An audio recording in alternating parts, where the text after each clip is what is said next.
Who's to? I know he's spokesperson, but I don't know.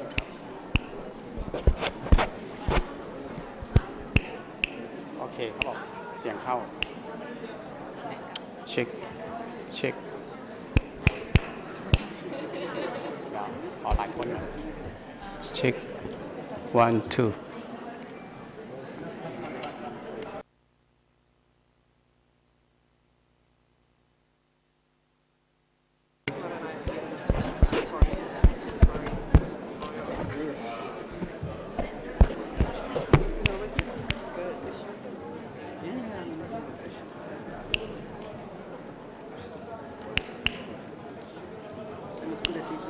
เขาบอกคนหนึ่งไม่เข้าอ๋อโอเคแป๊บหนึงผมงงเขาอะมีคนหนึ่งบอกไม่เข้า Right. Yeah, okay. At least let me see.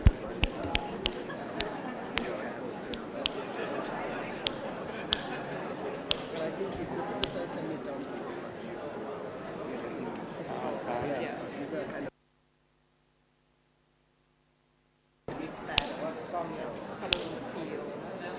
Yeah. portrait Yeah. เช็ค ต้องรอเจ้าหน้าที่เข้ามา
Excellencies, distinguished delegates, ladies and gentlemen, we will begin in just a few moments. May I kindly request you to please take your seats for the opening of the ministerial segment.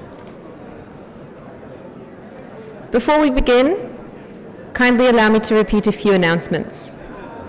As in previous meetings, I kindly ask all participants to support our efforts to make this session more sustainable. This is a paper-smart event. Upon registration, you will have received a flash drive containing pre-session documents and other useful information. A printed copy of the Commission documents will only be available upon request at the Document Distribution Centre. You may also use the self-service copy centre located in the delegates' working area in front of Conference Room 1. However, we encourage you to use your personal computers and handheld devices to access all documents, the timetable and information on site events. A limited number of laptop computers and tablets are available for loan upon request by Member State delegations at the registration desk on the ground floor. Please note that all draft resolutions can be downloaded from the website of the Advisory Committee of Permanent Representatives. Please ask your delegation's liaison officers for the password and username. Please help us to reduce plastic and waste throughout the session by refilling your water bottles at our dispensers and avoiding the use of straws. You will find sustainable food options in our cafeteria on the first floor and at the local food stalls set up in our garden and on the ground floor. Finally, the Executive Secretary is hosting a gala reception tonight for all participants of the Commission session, starting at 6 p.m. in the first floor dining room. Each delegation will have received an invitation card, and we hope to see you all tonight. Excellencies, distinguished delegates, ladies and gentlemen, kindly do take your seats and switch off your mobile phones. We will begin shortly. Thank you.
Excellencies, distinguished delegates, ladies and gentlemen, kindly take your seats. We will begin now.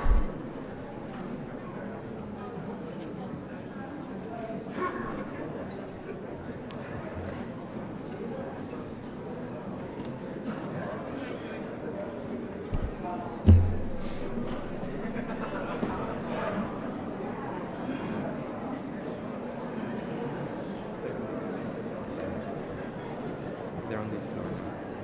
Okay. Few seconds. People aren't sitting. Damn it.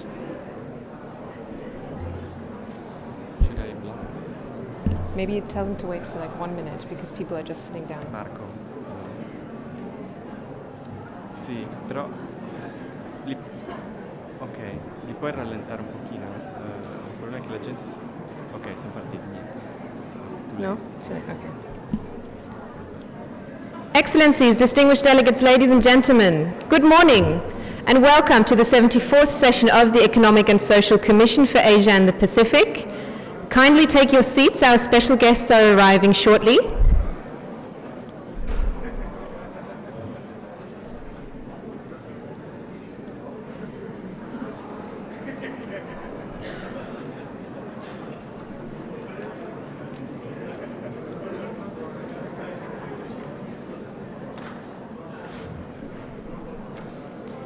Excellencies, distinguished delegates, ladies and gentlemen, please join me in welcoming our special guests now entering the room. His Excellency, Mr. Miroslav Lajčák, President of the 72nd Session of the United Nations General Assembly. His Excellency, Mr. Tennessee Mau Mau, President of Kiribati. Her Excellency, Ms. Hilda Heine, President of the Marshall Islands. His Excellency, Mr. Don Pramudwinai, Prime Minister of Foreign Affairs of Thailand. Mrs. Carrie Lam, Chief Executive of Hong Kong, China. Honorable Fayame Naomi Mataafa, Deputy Prime Minister of Samoa. His Excellency, Mr. Lee Tuch, Senior Minister and President of the National Committee for ESCAP of Cambodia, the Acting Chair of the 73rd Session of the Commission.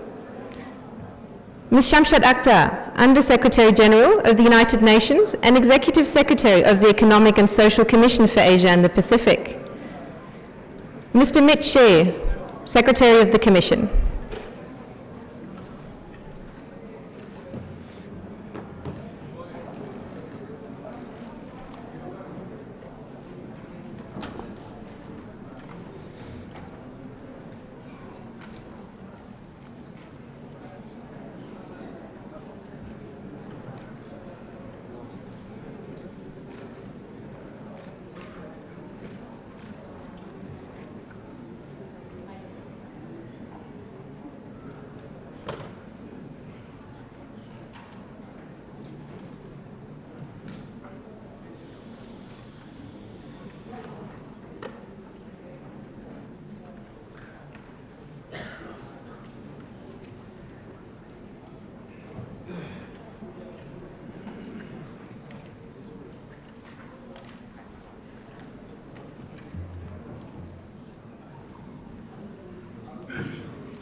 Excellencies, distinguished delegates, ladies and gentlemen, at this time we will begin the opening ceremony with the traditional parade of flags of the members and associate members of the Commission.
Excellencies, distinguished delegates, ladies and gentlemen.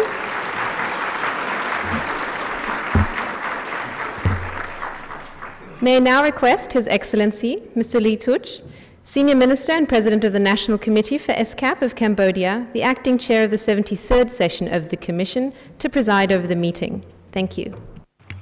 Thank you very much. Excellencies, Madam Executive Secretary, distinguished delegates, ladies and gentlemen, very good morning. The meeting is called to order.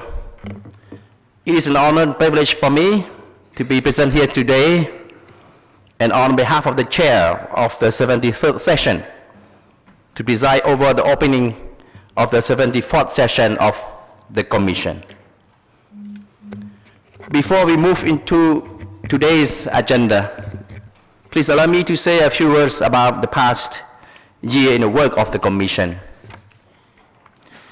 Excellencies, distinguished delegates, ladies and gentlemen, the 73rd session of the Commission that comes to an end today was characterized by the theme Regional Cooperation for Sustainable Energy.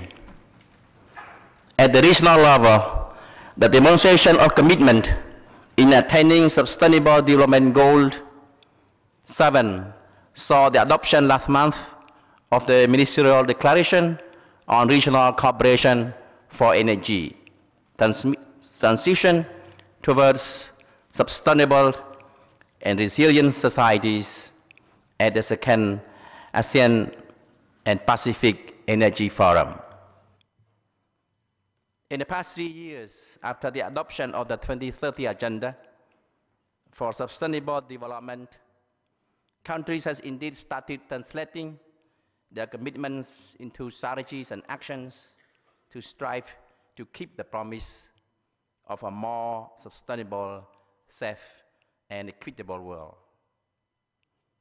Recognizing the importance of cooperation in the implementation of the 2030 Agenda, in November last year, ministers have adopted the Ministerial Declaration on enhancing regional economic cooperation and integration to support the implementation of the 2030 Agenda in Asia and the Pacific.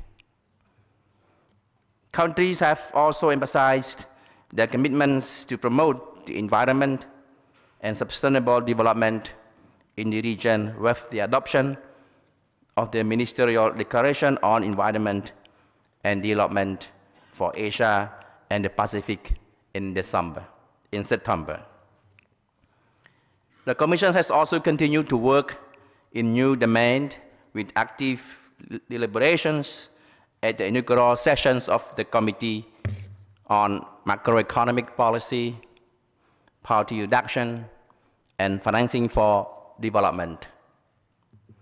Distinguished delegates, ladies and gentlemen, there is a lot of work ahead of us. Collective regional action and cooperations are vital to achieve the promise of the 2030 Agenda, and I have observed a strong commitment for ESCAP in supporting member states in their implementation efforts by helping to translate global commitments into transformative regional strategies.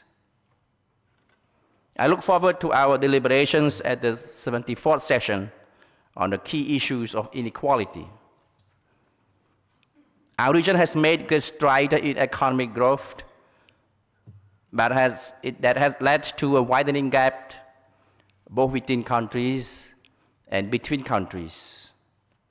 I'm sure that we all want a more equitable life for all citizens of this region. I thank you for your attention. Excellencies, distinguished delegates, ladies and gentlemen, it is now my pleasure to conduct the election of officers for the 74th session of the Economic Social Commission for Asia and the Pacific. I now invite nominations for the chair of the 74th session.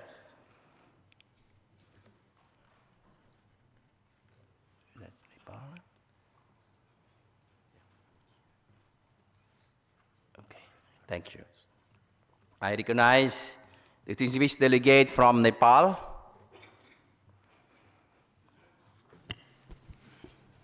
Mr. Chair, I have the great honor to propose Her Excellency Mrs. Hilda Hain, President of the Republic of the Marshall Islands, for the position of the Chair of the 74th session of the Commission. I am confident that under her able leadership, the 74th session will be led to a successful conclusion. Thank you. Thank you. The distinguished delegates of Nepal have nominated Her Excellency Hilda Hain, President of the Republic of the Marshall Islands, as Chair of the 74th session of the Commission.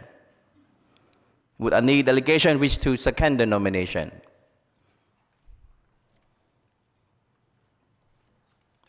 Yeah, thank you. I recognize the distinguished delegates of Turkmenistan. Please. Спасибо, уважаемый господин председатель, уважаемые дамы и господа. Мне доставляет огромное удовольствие поддержать предложение о назначении президента Республики Маршалловы острова его превосходительства госпожи Хильды Гейна на должности председателя 74-й сессии комиссии. Я полностью уверен, что под его умным руководством 74-й сессии ЭСКАПа достигнет важным и успешным результатом. Удачи вам, уважаемый президент. Благодарю за внимание. Спасибо. Thanks. I thank the distinguished delegates of Turkmenistan for seconding the nomination.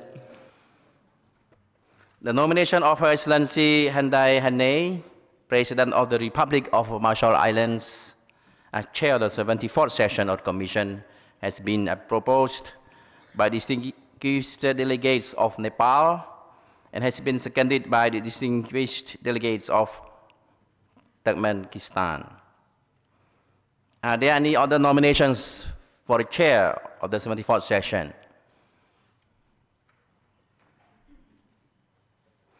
I see none. It is now my great pleasure then to declare Her Excellency Hilda Hain, President of the Republic of the Marshall Islands, duly elected by acclamation as the chair of the 74th sessions of the Commission. Please join me in congratulating President Hain for her election. For the vice chairs of the ministerial segment, I proposed, with the consent of the Commission, that following the practice adopted in previous sessions, Rule 13 of the Rules of Procedure of the Commission, providing for the election of only two vice chairs to be suspended for this session. With your concurrence and also in accordance with the past practice, I propose that all ministerial level delegates in attendance be elected as vice chairs of the Commission.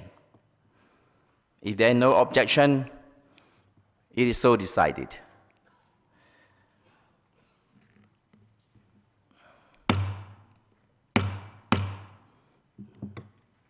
The short list of vice chairs will be circulated by the Secretariat shortly. Excellencies, ladies and gentlemen, it's now my honor to invite Her Excellency Hilda Hain, President of the Marshall Islands, to conduct the sessions from this point forward. While waiting for her arrival, I'd like to say if you want to have a short break in the islands, it's time to ask for her name card. If you enjoy scuba diving in the Marshall Islands.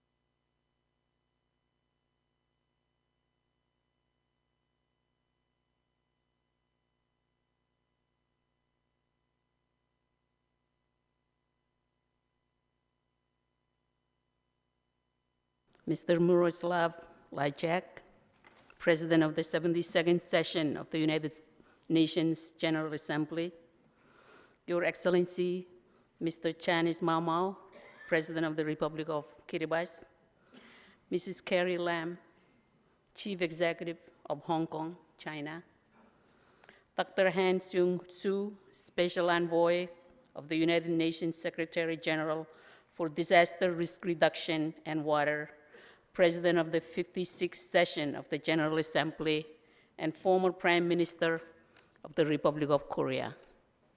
Your Excellency, Mr. Lee Tuch, Senior Minister and President of the National Committee for ESCAP of Cambodia, and Acting Chair of the 72nd Session of the Commission.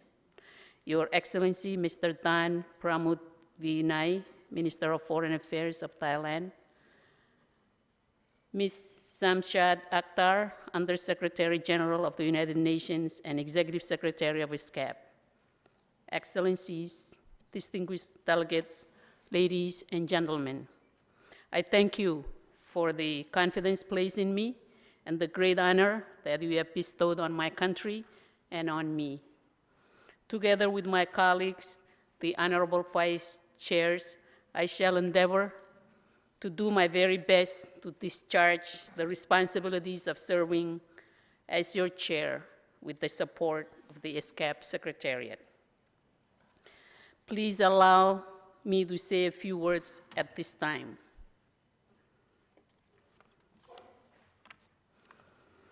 The theme of this meeting, Inequality in the Era of the 2030 Agenda for Sustainable Development, is a concise but powerful reminder of the importance of equality, not only as a core human rights principle, but as an imperative to achieving the 2030 Agenda.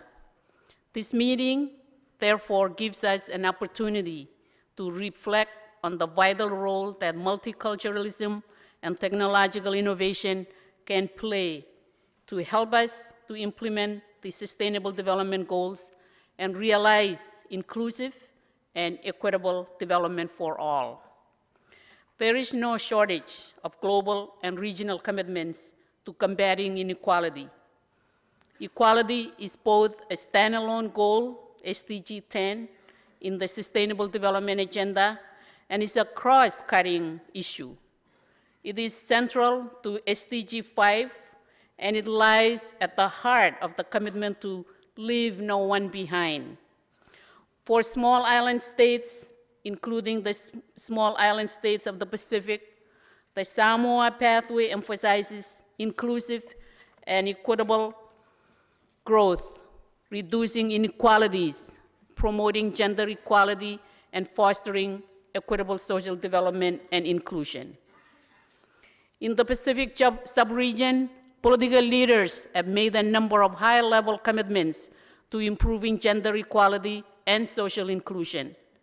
The Pacific Regionalism Framework recognizes the importance of human rights, equality, including gender equality, social inclusion, and inclusive and equitable growth. The landmark 2012 Pacific Leaders Gender Equality Declaration reflects a growing political will to achieve gender equality, recognizing its critical importance to sustainable development through promoting gender-responsive policies and programs, women's leadership and decision-making, ending violence against women, women's economic empowerment, sexual, reproductive, and health services, and gender parity in education. Promoting disability inclusive development, the Pacific Framework for the Rights of Persons with Disabilities was endorsed by Pacific leaders in 2016. The framework is aligned to the UN Convention on the Rights of Persons with Disabilities and the Incheon Strategy, and consolidates the sub-regional consensus to address the long-standing inequalities, discrimination, and exclusion faced by persons with disabilities, and to protect and promote their human rights, equality, and inclusion. The framework focuses on 5 goals: livelihoods, mainstreaming, leadership, and in enabling environment, disaster risk management, and evidence. Of course, these high-level commitments must be implemented or they remain empty rhetoric. As small island states, we therefore rely on our closest development partners, including ESCAP, to support our efforts to translate the ambitious 2030 agenda, including its comprehensive range of SDG goals, targets, and indicators, into tangible outcomes and actions, recognizing our unique challenges and vulnerabilities. We welcome the successful development of a Pacific SDG roadmap, which means that the global agenda is now better aligned to our sub-regional priorities and national development strategies. We recognize the role ESCAP has played in navigating this process alongside other UN partners. To reduce inequalities of outcome and opportunity, we need to understand their root causes. We must also consider a broad range of policy initiatives and interventions, since neither inclusive development nor the equitable distribution of development gains is an inevitable outcome of economic growth. As President, I am proud of the leading role we are playing in the Marshall Islands, with the assistance of the Pacific Office of ESCAP and the Pacific Islands Forum Secretariat, to domesticate the CRPD, in particular through law reform.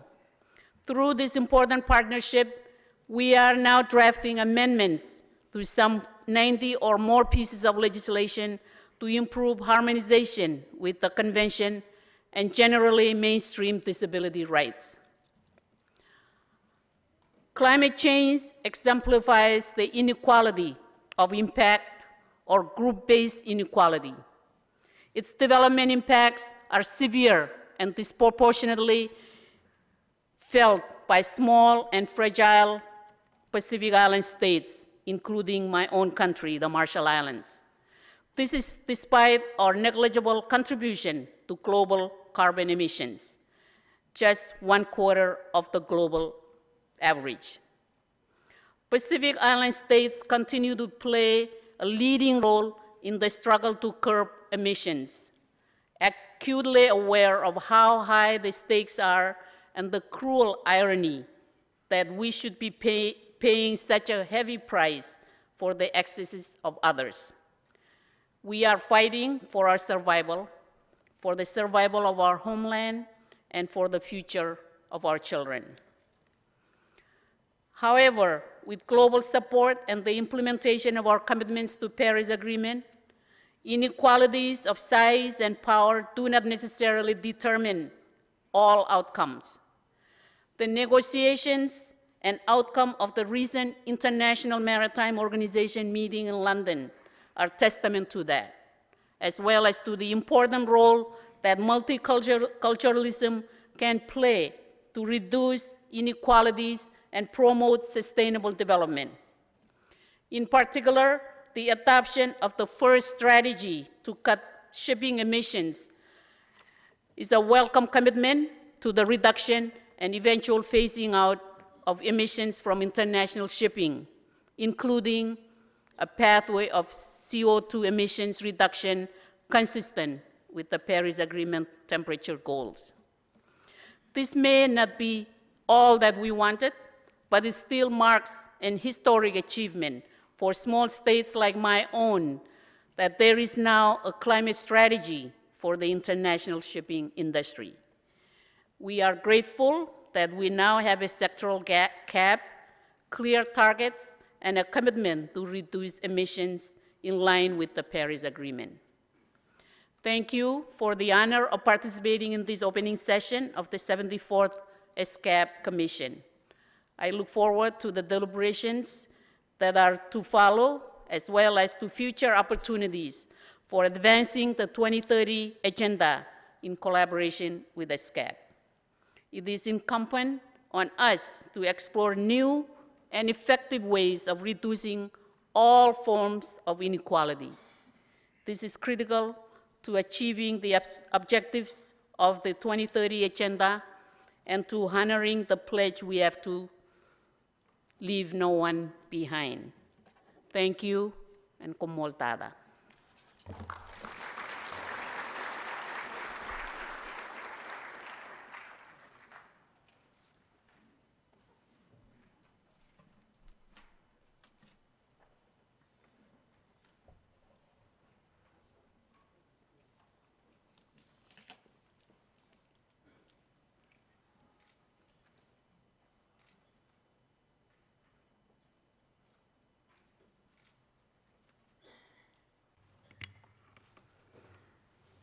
Excellencies, distinguished delegates, it is my pleasure now to recognize that His Excellency Mr. Miroslav Lajcak, President of the 72nd session of the United Nations General Assembly, is present here today at the Commission session, and I would like to invite His Excellency to deliver his remarks. Your Excellency, please.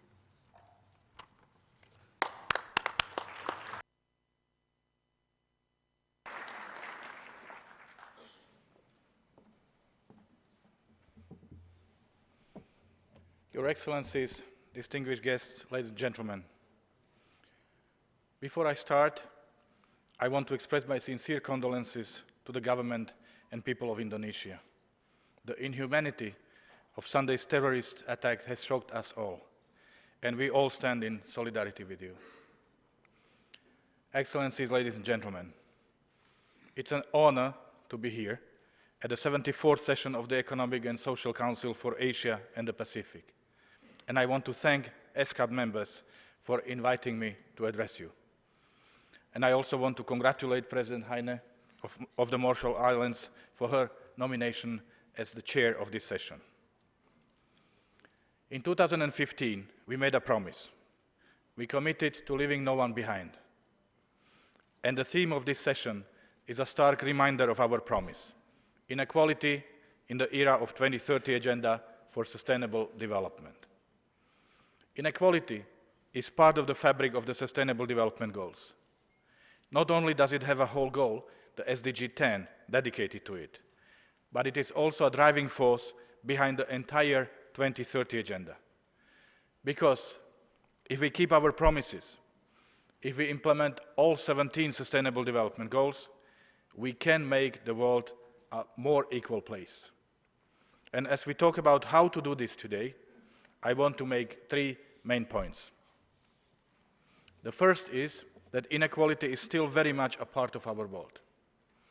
The Secretary General has been monitoring the implementation of the Sustainable Development Goals. His reports from 2016 and 2017 show something significant.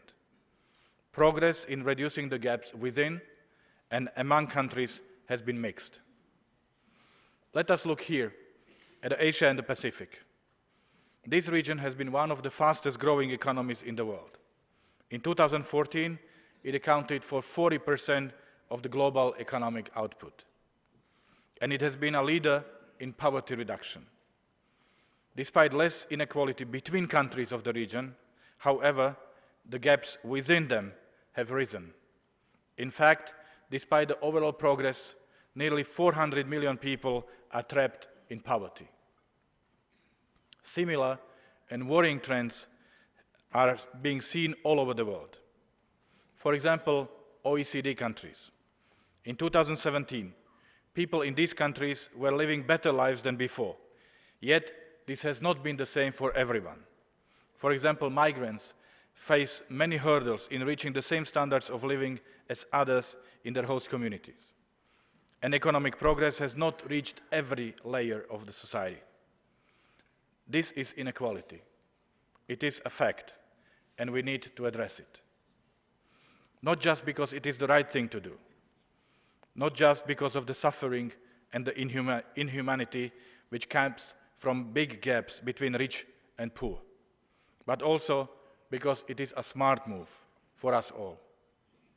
High inequality stifles economic development.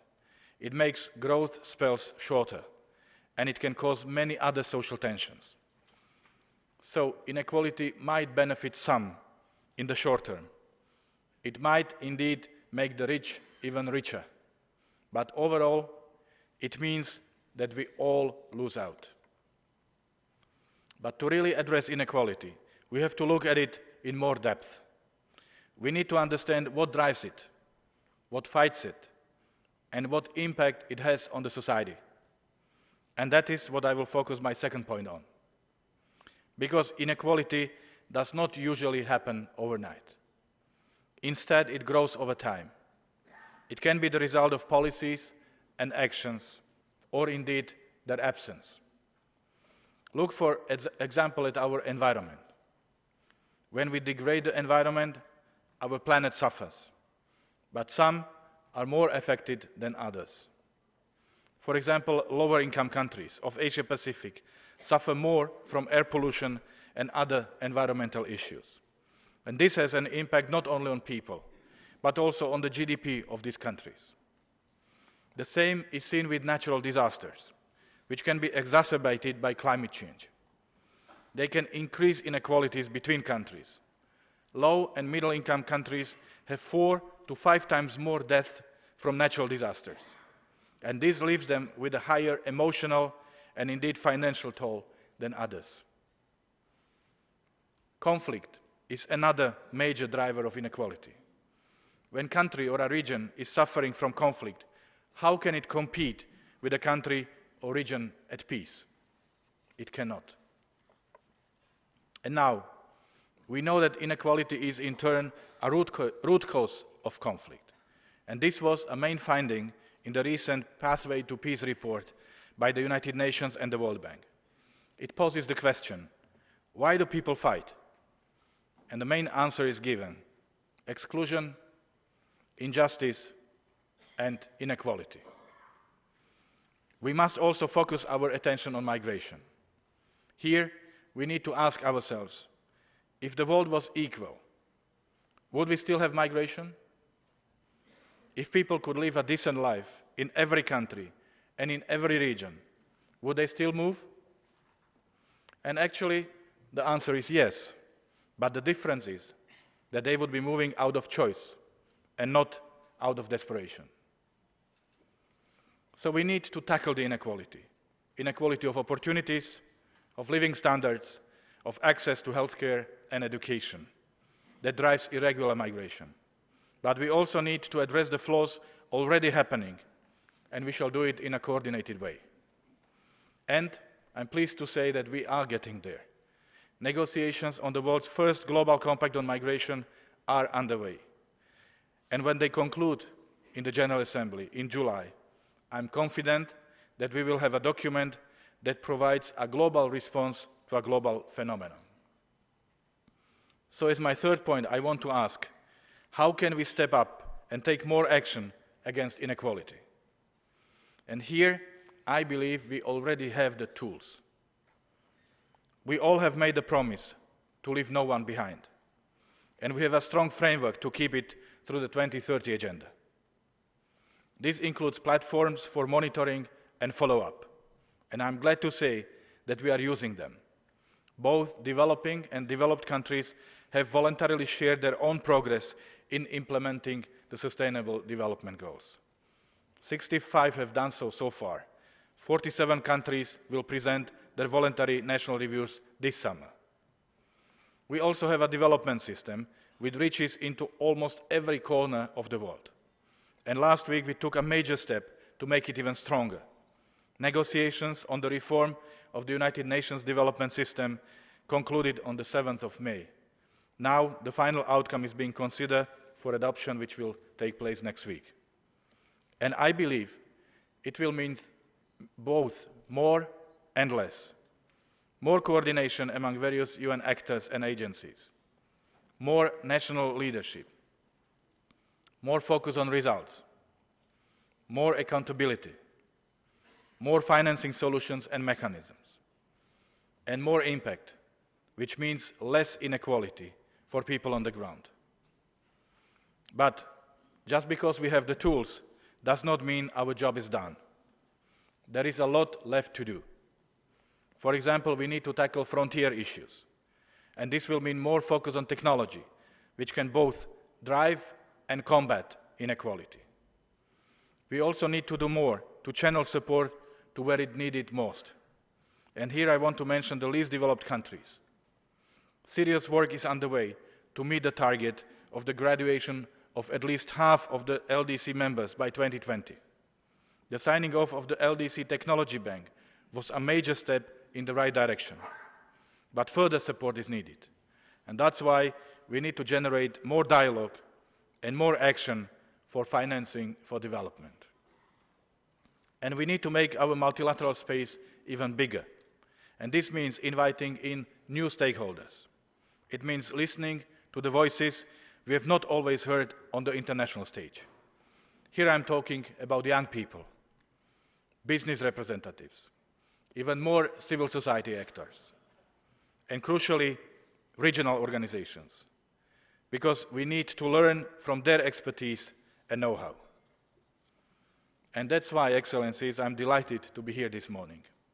ESCAP has done some pioneering work. It has set up its own forum to review the implementation of the Sustainable Development Goals. And it has adopted a regional roadmap which supports Asia-Pacific countries in implementing the 2030 Agenda. All of this embraces the diversity of the Asia-Pacific region.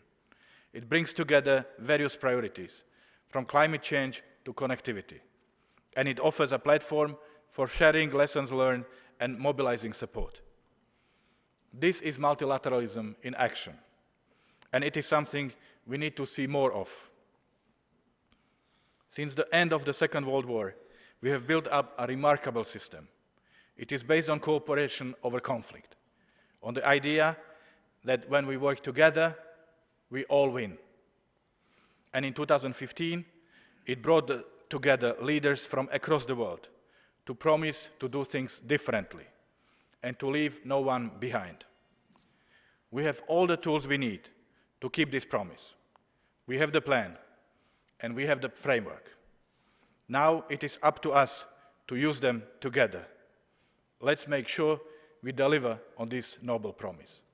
Thank you very much.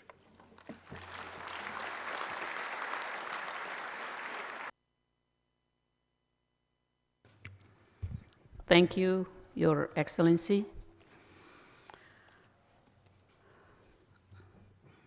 Excellencies, distinguished delegates, the Secretary General, Mr. Antonio Guterres, is unable to attend the Commission, but he has recorded a video message for the occasion of the Commission session. May I please invite the conference room officer to play the video. My warmest greetings to you all. I welcome ESCAP's team for this year targeting inequality. The Asian-Pacific region is an engine of global growth, trade, investment, and the creation of jobs all over the world. But profound transformation is underway, driven by technological innovation.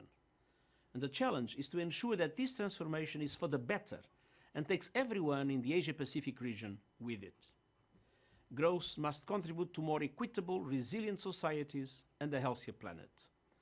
The 2030 Agenda for Sustainable Development is our blueprint for success, and the Asia-Pacific region can lead from the front. I wish you a very successful Commission.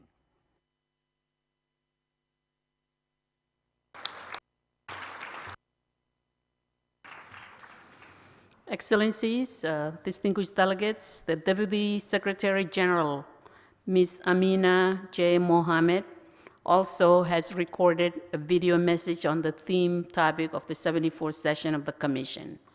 May I please invite the conference room officer to play the video, please? Thank you. Excellencies, ladies and gentlemen, Sawadika. It is a great pleasure to greet the 74th session of ESCAP. Your deliberations on inequality in the era of the 2030 Agenda for Sustainable Development come at an opportune time, a time of transition in our efforts to build a world of peace and progress for all on a healthy planet. I think you will all agree that uncertainty abounds about the global economy, the rise of nationalism and intolerance, climate change and other threats to the environment, rapid technological changes and the devastating armed conflicts that are affecting security on a global scale. At the heart of many of today's new and emerging risks is the issue of structural inequality. Vulnerable people across the world disproportionately bear the brunt of political, social, and economic upheaval. All too often, that has led to mass movements of people within and across borders. We need to address both nationally and regionally the root cause of the divides and development shortfalls that create such upheaval and such disparate living conditions. I commend the Asia-Pacific region for its impressive achievements in addressing inequality. Hundreds of millions of people have been lifted out of poverty. Many are living healthier and longer lives. Access to basic services has improved, and the middle class has expanded. More girls are in school, and more women are in decision-making roles. Supporting these efforts, the new corporate guidelines of the Asian Development Bank, called Strategy 2030, will help us focus the bank's efforts on inclusive development in support of the most vulnerable, including women and girls and people with disabilities. At the same time, we know that inequality across the region is on the rise, threatening these development gains. Market-led growth alone is simply not able to deliver a prosperous, sustainable future for all. It remains crucial to promote fair globalization, while also assessing the potentially profound impact of frontier technologies. Your deliberations can yield important lessons and innovative solutions for the region and beyond. Finally, I would like to personally thank the Executive Secretary for her leadership and invaluable contributions to ESCAP and the region over the past 4 years. I wish you all the very best in your future endeavors, dear Shamshad.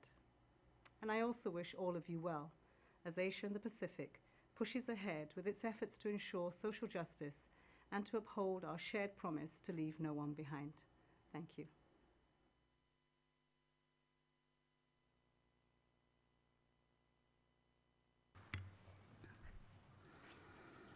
Excellencies, distinguished delegates, it is now my pleasant duty to invite the Executive Secretary, Ms. Shamshad Akhtar, to deliver her welcome remarks and policy statement. Madam Executive Secretary, please.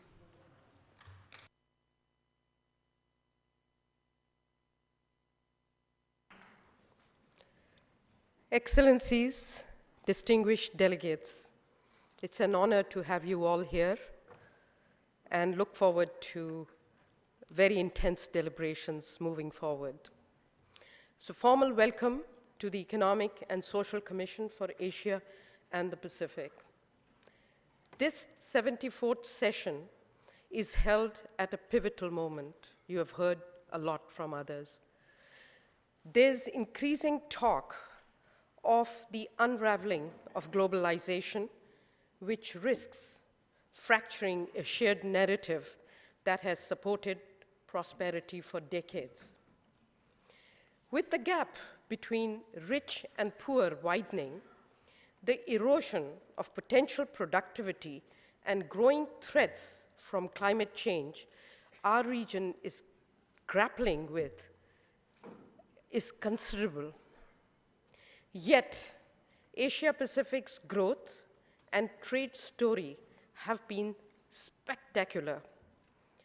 As PGA mentioned, the region now accounts for 40% of global output, but it also accounts, its share in global exports is also 40% and 35% of global imports. The region has witnessed a dramatic reduction in extreme poverty from 30% in 2000 to around 10% in recent years. Average life expectancy has increased to 80 years, in some countries doubling almost. Today, I would like to set out the region's one, near-term prospects and outlook amidst global uncertainty. Second, I'd like to talk about the medium-term challenges along with progress towards a more sustainable future.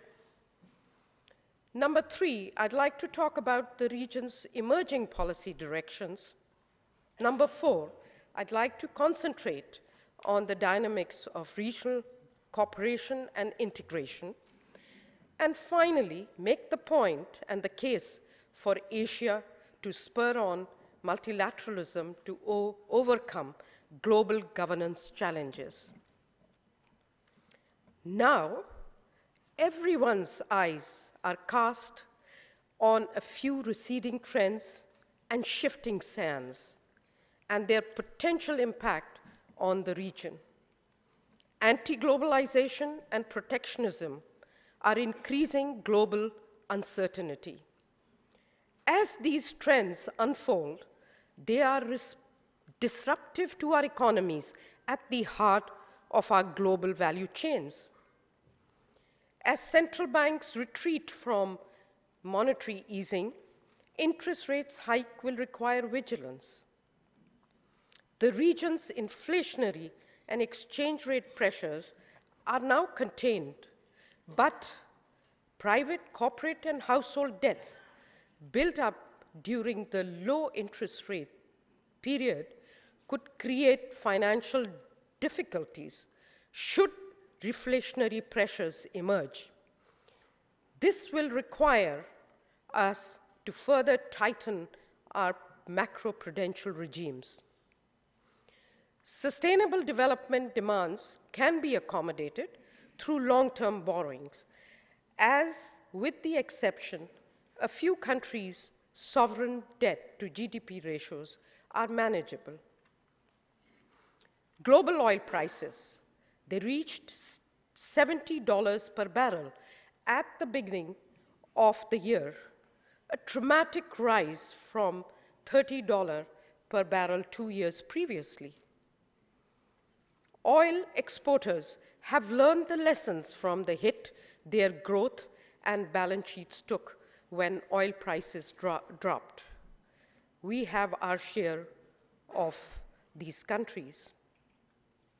With some oil importers now acting to promote economic diversification, build fiscal buffers, and cut energy subsidies, while oil exporters are working on economic diversification and, of course, looking at alternate methods, particularly building their own buffers.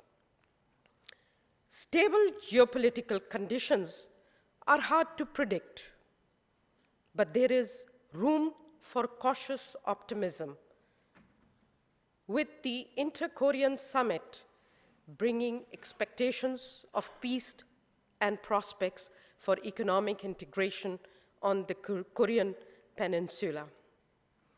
A fuller transition to peace could catalyze new development pathways and opportunities to attract investments, to deliver optimal connectivity in Northeast Asia, to name just one, but hopefully its impact will go beyond those frontiers.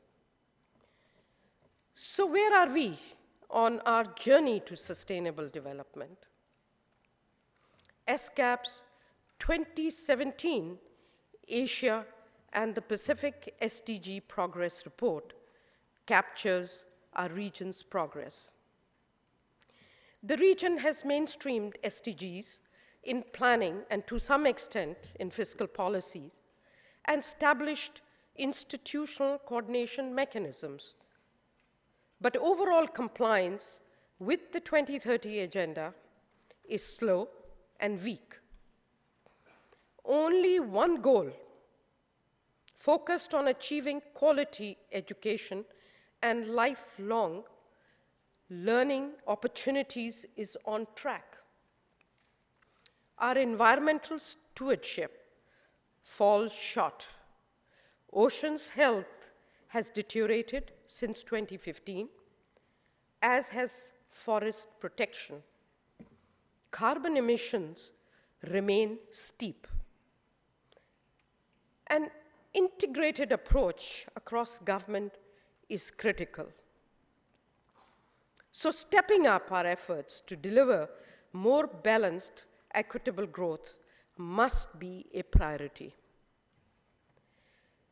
ESCAP's 2018 Inequality Report points to a rise in the Gini coefficient across countries, home to over 70% of Asia Pacific's population over the last 2 decades.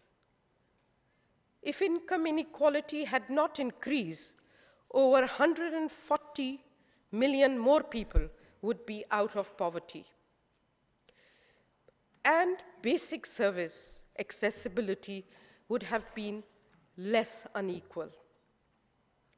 Today, less than 40% of people have access to health care. 420 million have no electricity. 2 billion cook with fuels hazardous to their health. 6% of our population remains without access to clean water. A third of the region's population lacks access to safe sanitation. Action to improve equity and sustainability is vital. So what do we need? Of course, we need the integrated sustainable development agenda, but it warrants an integrated response. First, social protection needs to be strengthened. Few countries have already acted to improve health care. Sowing the seeds, of course, is Bhutan and Thailand that have established universal health care schemes. India announced a mega national health protection scheme offering coverage to 500 million beneficiaries with fixed annual grant assistance to families for hospitalization. There are perhaps more examples. In interest of time, I will skip. Second point, financial inclusion is our hope to empower those denied financial services. South Asia is making great inroads. Pakistan's privatized financial inclusion industry and branchless banking delivers cash transfers through a nationwide ID system. India is aiming to deliver universal financial inclusion and direct transfer of government benefits to over 1 billion. Financial inclusion is gaining momentum. It is critical we give banking coverage. It's a basic right to unbanked citizens. So more results will come out soon. Third, raising education spending in some locations and areas is critical. Where universal access to primary education has been achieved, the focus must be on further improvements in quality, reskilling teachers, and improving the courses. Secondary education needs to be more accessible and more affordable. My fourth point, reducing exposure to vulnerability against all the environmental threats and hazards, calls for better urban planning and legislation to protect the right to a clean, safe, and healthy environment. Fifth, closing the ICT digital divide calls for enhancing broadband infrastructure and the deployment of frontier technologies. So let me get back to what I promised to talk about. What lends us confidence for the future of Asia? We at ESCAP are optimistic despite the current SDG trends. First, Asia's economic dynamism is its asset. 2/3 of the region's economies, accounting for more than 80% of the region's GDP, grew faster in 2017 than the previous year. Prospects are bright. Domestic demand will remain strong as incomes and wealth are growing. We may crib about them.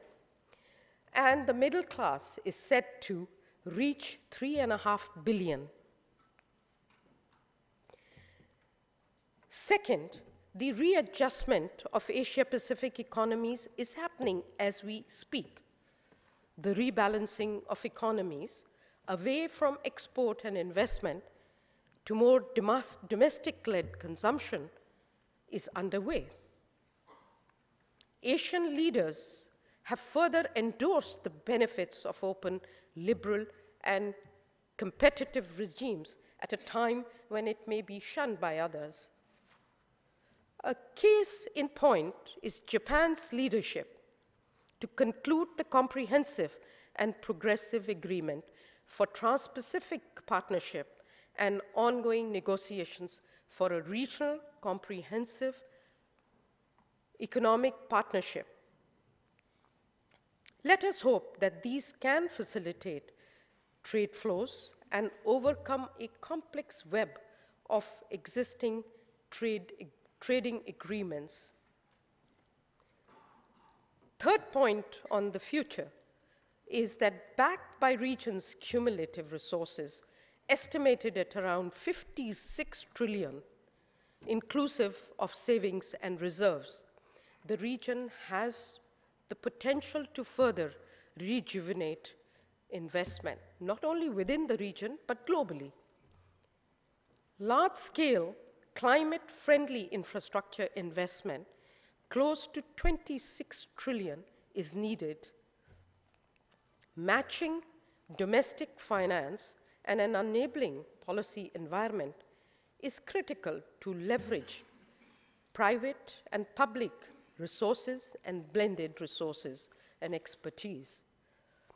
Work is underway to induce equity through tax policy, tap the region's tax potential through the rationalization of tax expenditures, tightening of loopholes in regulation, while strengthening tax administrations.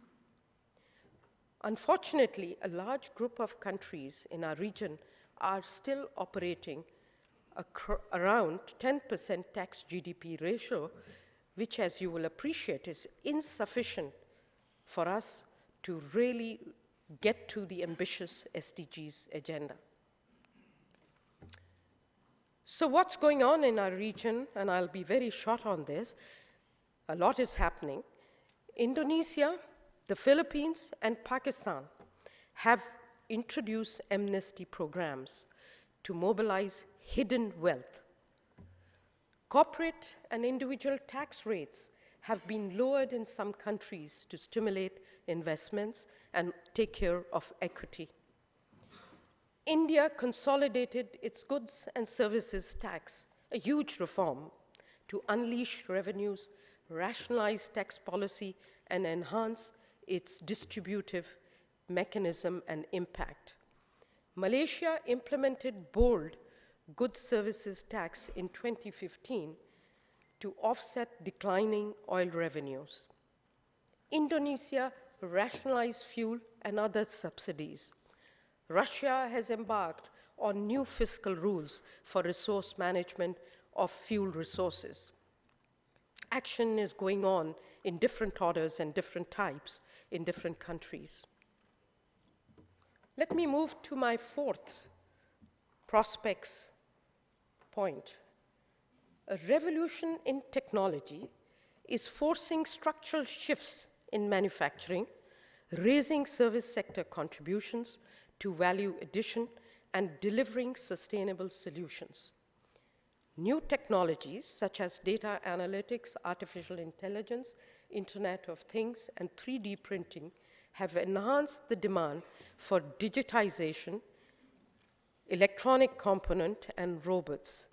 Now these are becoming the strengths of our trading area. China's ambition alone is to emerge as a front runner and global innovation center in artificial intelligence. Hong Kong, where I just visited, has launched a cyber port development, and its Greater Bay Area is in action. Work is underway on social innovation and entrepreneurship development, and online e-commerce and lending platforms are being developed. Thailand 4.0 is integrating R&D and innovation across development. There's a lot happening. I can't cover it in this short speech. Yet, ironically, several billion have no access to ICT. There is a raising concern regarding the implications of frontier technology on the future of work and inequalities. 18 ESCAP countries have less than 2% subscription to fixed broadband services. There is no doubt that sustainable and fintech solutions help accelerate progress towards SDGs. However, a case study of a sample of companies has found automation is linked to 50% of job losses. Imagine what it will do. Technology can further concentrate wealth and knowledge among the hands of limited number of owners of technology. The productivity enhancement with also the owners and the providers of technologies will raise the productivity, but it will aggravate inequalities, which today are a reality in terms of growing inequalities within countries. It's now going to shift further to inequality across the countries. Multilateral frameworks need to be enhanced to ensure fair play, as this is a global phenomenon with far-reaching consequences. Let me talk about the second item, the fourth item that I had promised, which is the regional integration. It's a forte of Asia and the Pacific. Lots of lessons to be learned from it. Intra-regional trade represents our 50% of total region's trade, and it salvaged us during the global crisis. Deepening regional integration would enable us to increase overall trade levels, unleash SME competitiveness, and support growth and jobs. ASEAN has embarked on its 2025 vision and is aligning it with 2030 agenda, though other sub-regions lag. I would be amiss if I did not highlight China's Belt and Road Initiative. It could be a game changer for regional economic cooperation, but go beyond it through its transcontinental ambition to link up Asia and connect it to Africa, Europe, and Europe. At the same time, India is acting east and developing interconnections with Southeast Asia. Russia is pursuing Euro-Asian integration.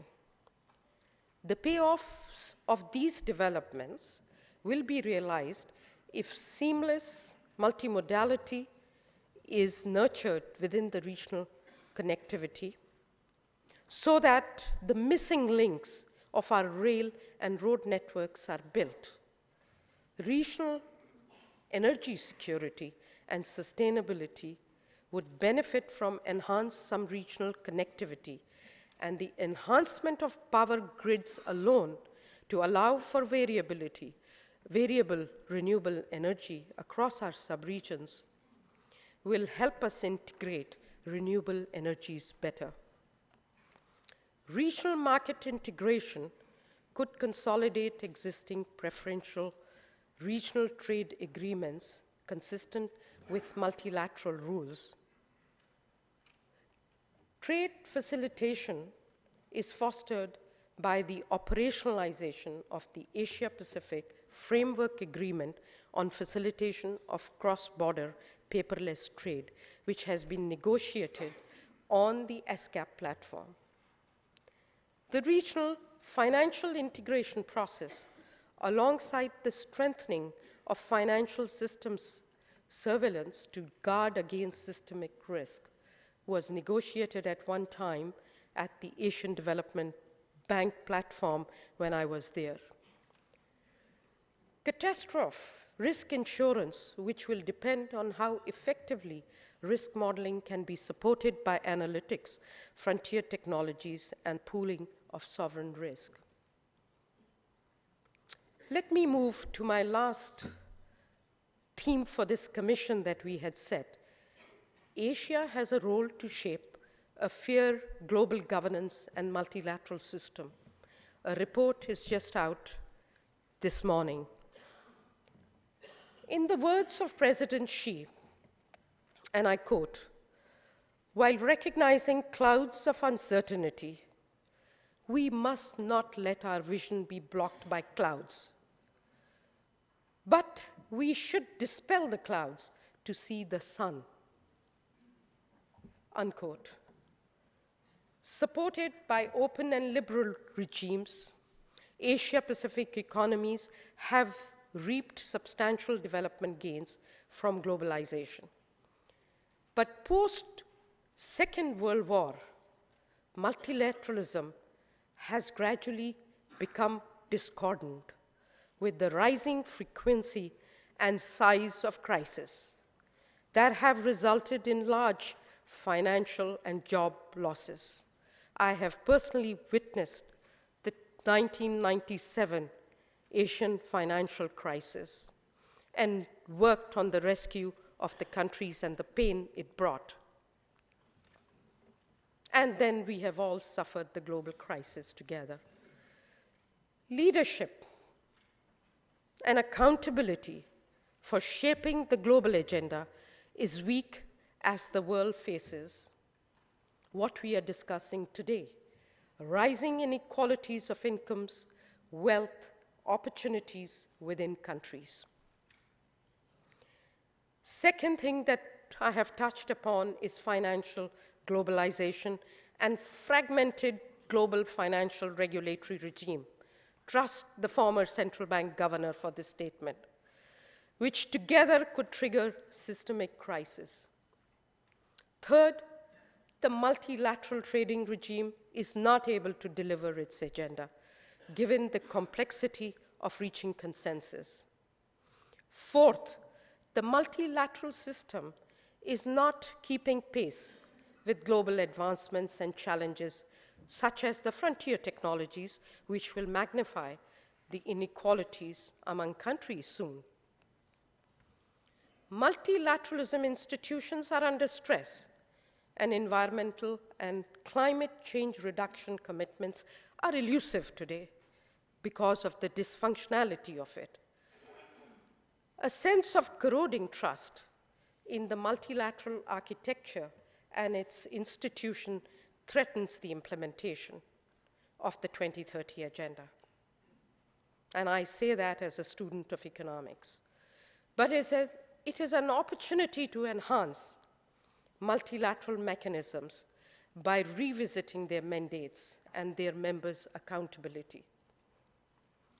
Recognizing regional agreements for investment and trade could be a first step towards upgrading multilateral frameworks.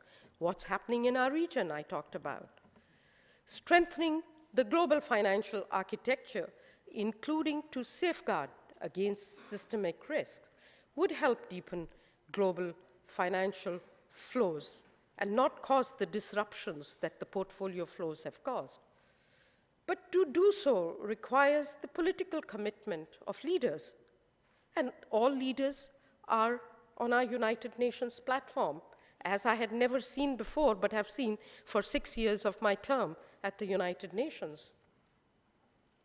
With your support, ESCAP's Asia-Pacific Sustainable Development Platform, as was mentioned by His Excellency, President of General Assembly, has operationalized a prioritized regional roadmap for the implementation of SDGs, supported by a regional rapid response facility that has been funded through extra budgetary resources of our member states. The regional coordination mechanism, which President of General Assembly chaired today, is being deployed to ensure a coherent response of UN agencies. we have launched analytical work on sustainability, resilience, gender, resource efficiency, disaster risk resilience, tax policies, and you name, every subject has now been discussed and analyzed. Regional cooperation and integration is not only a forte of Asia Pacific, it's a forte of ESCAP. It is based, of course, on the faith that it will push transboundary goals, ensuring sustainability of connectivity, instituting efficiency through deployment of ICT, and exploiting a knowledge base to support regional sustainable solutions, which we are putting on our website.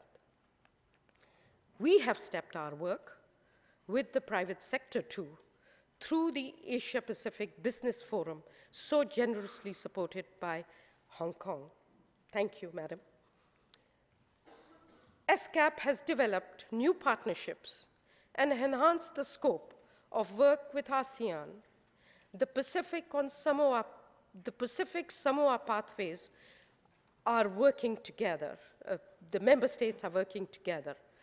And special bodies such as the Shanghai Cooperation Organization, which started with the mandate of promoting peace, has extended and is gradually deepening its dialogue on regional connectivity, and I have been invited at the Shanghai Cooperation Organization to foster the relationship between ESCAP and SCO. Collectively, we have an opportunity to accelerate the pace of implementation, shape the policies to reduce inequality, exploit frontier technologies, and strengthen multilateralism for the benefits of all citizens across the globe and Asia and the Pacific. That is an opportunity which together we should seize. This commission has been structured to allow for debates on the topics that I have touched upon. With this, let me also make formal announcement that I am ending my term on 31st May of this year. I have thoroughly enjoyed ESCAP because it's a very peaceful platform despite a noise once in a while from our beloved member states. It is a platform that believes in action and less talk. It's a platform where you can sit and undertake really solid work and share with member states. It's a platform where member states support the regional commission. I have enjoyed the trust of the Secretary General, the Deputy Secretary General, both the former and the new ones. I am leaving because of my family circumstances.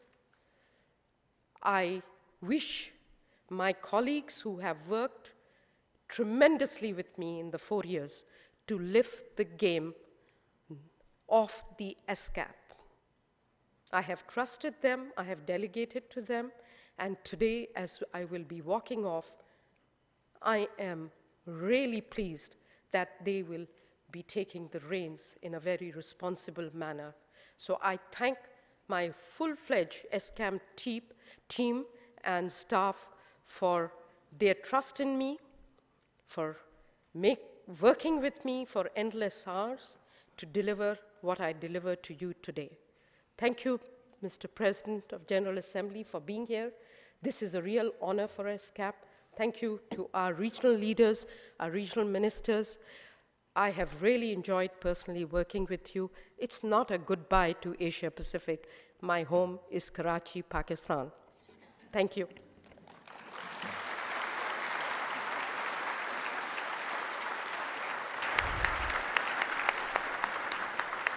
Thank you, Madam Executive Secretary, for that wonderful and comprehensive statement this morning. I also want to thank you on behalf of the region for your work in ESCAP over the many years. I wish to assure you that members of ESCAP will work hand in hand with the Secretariat to promote inclusive and sustainable development as you've charted in the past. Once again, thank you. Excellencies, distinguished delegates, I would like now to take this opportunity to thank the government of Thailand for the warm welcome and hospitality accorded to all delegations. I would also like to request His Excellency, Mr. Dan Pramud Vinay, Minister of Foreign Affairs of Thailand, to deliver the welcome address on behalf of the host country. Your Excellency, please.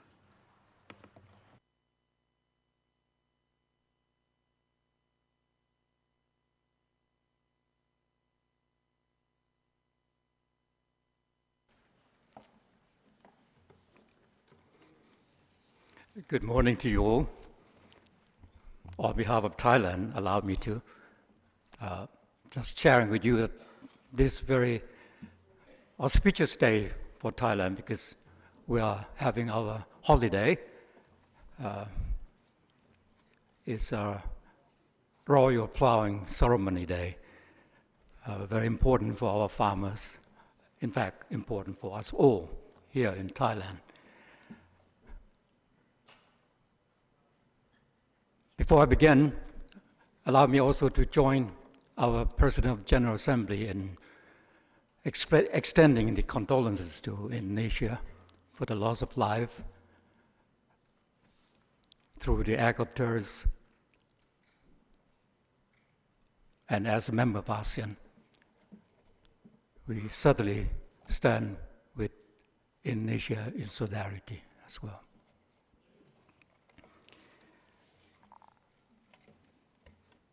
Mr. President of General Assembly, Madam Chair, Madam Executive Secretary, Excellencies, distinguished participants, ladies and gentlemen. Apart from extending our warm welcome to you, we are certainly honored by the presence of all distinguished delegates, and especially having the President of General Assembly here with us today.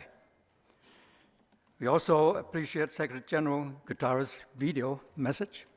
And of course, we thank our Executive Secretary. I'm really sorry to learn that you are leaving us so soon. You have, I hope, enjoyed also the trust of the host country here during your years here in Bangkok.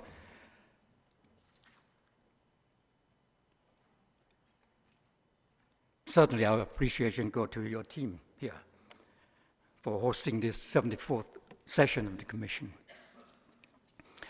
Ladies and gentlemen, while echoing the point made by PGA on Asia Pacific as the world's farthest region, with 40% of global output, and 35% of global imports. We have to admit that there remains those left behind and excluded from the benefits of economic growth and development. For so long, we have been preoccupied by GDP figures and statistics, but not the quality of life itself. We have been focusing on income poverty, but neglected that poverty is multifaceted and inequality has multiple faces and forms. As leaders and policymakers, we must altogether feel the sense of urgencies for at least 4 points. Firstly, the need for system change. It cannot be business as usual. We must seriously ask ourselves, what kind of world are we passing on to our children and grandchildren? We need transformative change in our way of thinking, doing, and living. We need policymakers who reach out to people on the ground to co-create policies and changes with local communities. We need bureaucracy with clear foresight, one that can anticipate change and adapt with flexibilities to changes and challenges. We need a bureaucracy that delivers and the policymakers who genuinely care about implementation and results. This is why in Thailand, we are now talking about reform, and more reforms. Why are we reforming? We have learned our lesson that with inequality, with rural-urban gap, any society is prone to tension and conflicts. No matter how much growth the economy experiences, the society will be disrupted. It's often not poverty that drives people to despair. Rather, the inequality, unfair treatment, and injustice that do. Ladies and gentlemen, it's often said that human beings are born free and born equal. But really, we are not. If one is to be born into a disadvantaged family, the chance that the child will reach the age of 5 is obviously far lower than those born into a well-to-do family. Will he and she be fed and clothed properly and get to go to school and receive quality education? The school fees may be free of charge, but then what about other expenses that ensue on a daily basis? These are real-life situations, and we have to do something about them. Inequality of opportunities, unequal access to basic health care and services are something that we as governments need to do more. And more is what the Royal Thai government has been trying to step up the efforts on 3 dimensions of leaving no one behind. The 3 being illiteracy, illnesses, and income, or the 3 I's. On illiteracy, by law, the government has attempted to provide 15 years of education free of charge.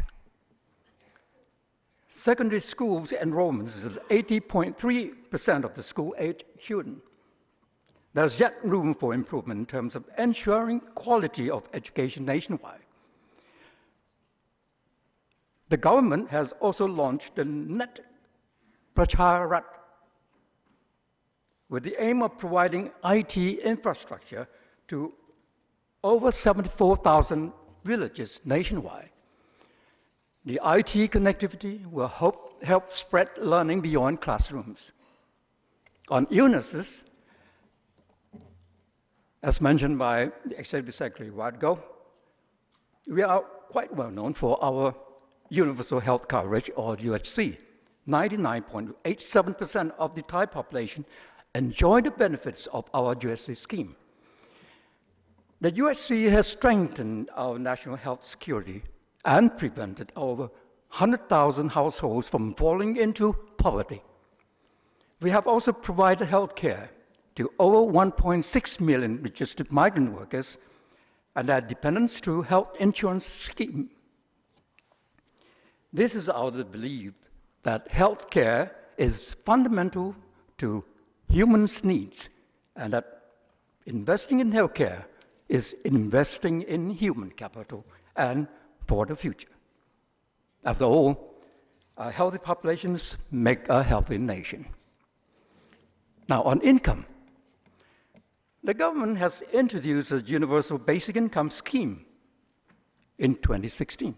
Around $485 million were provided to 7 million registered low-income earners with income less than $3,100 per year through the national e-payment system to support their livelihood. In 2017, the number of beneficiaries under the scheme has increased to 11.4 million. Besides, various schemes are also effected to reduce inequality, such as pro-poor progressive tax system, the provisions of microfinancing for low-income earners, and the enhancement of agricultural productivity and land distribution.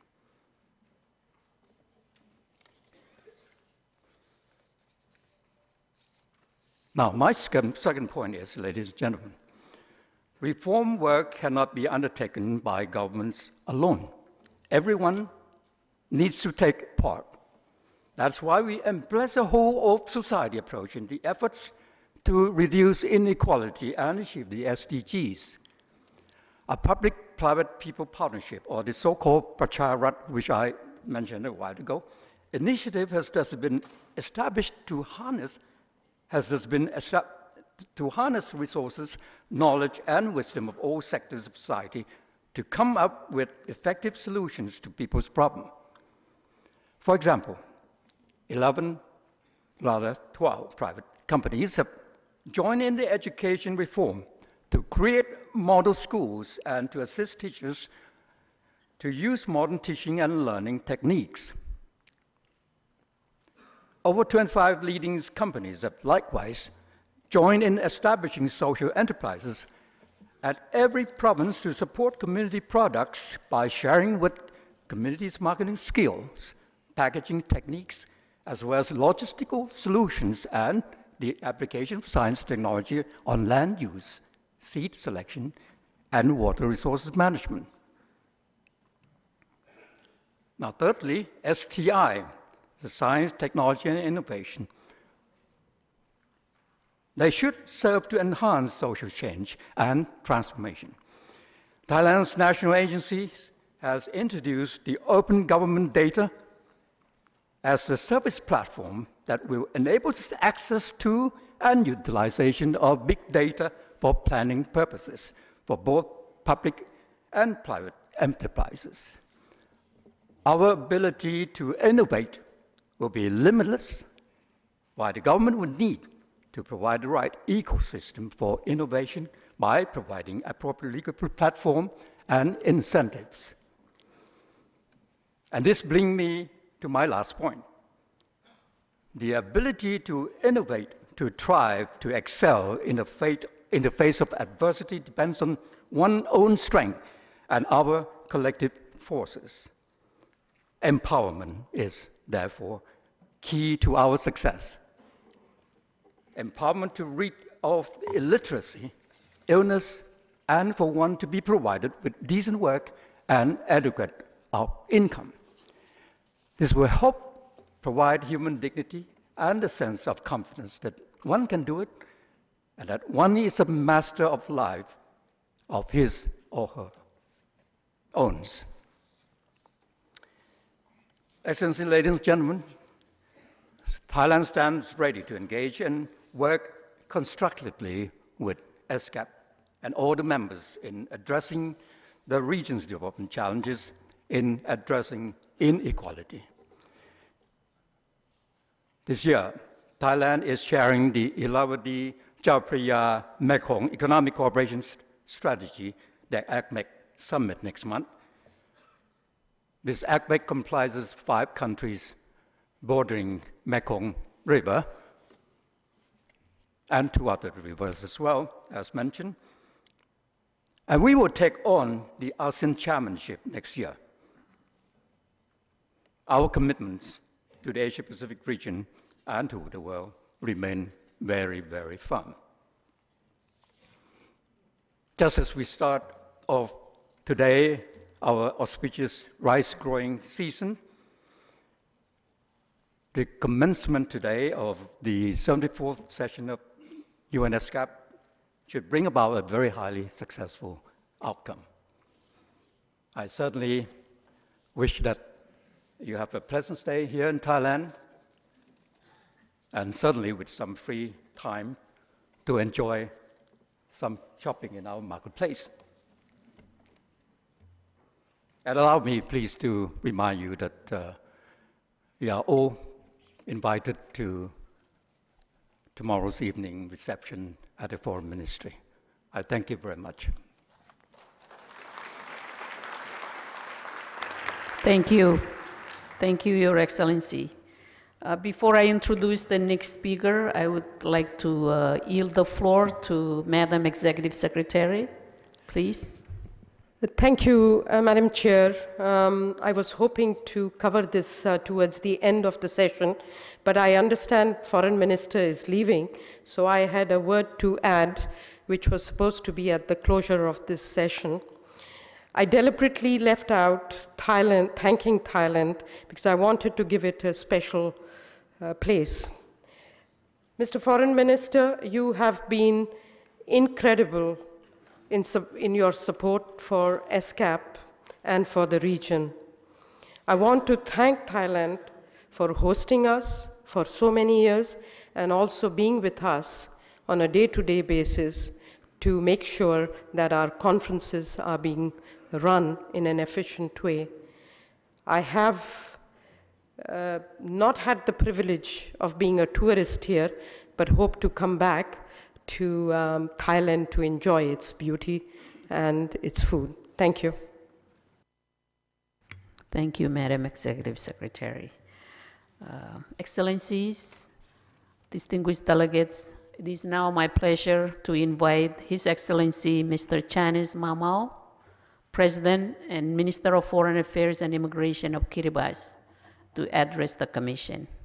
Mr. President, please. Thank you.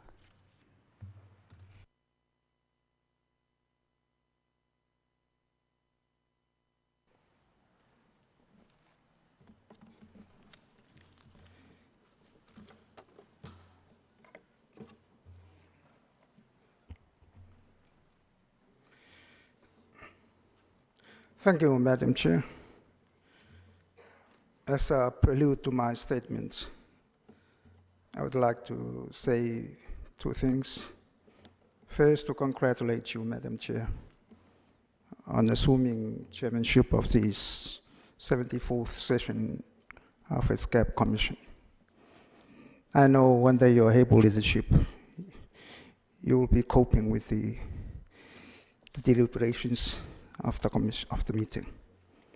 Secondly, I would like to associate myself with the previous speakers on behalf of my people as well as the Pacific Island countries in sharing our condolences and compassion with the people, the government of Indonesia.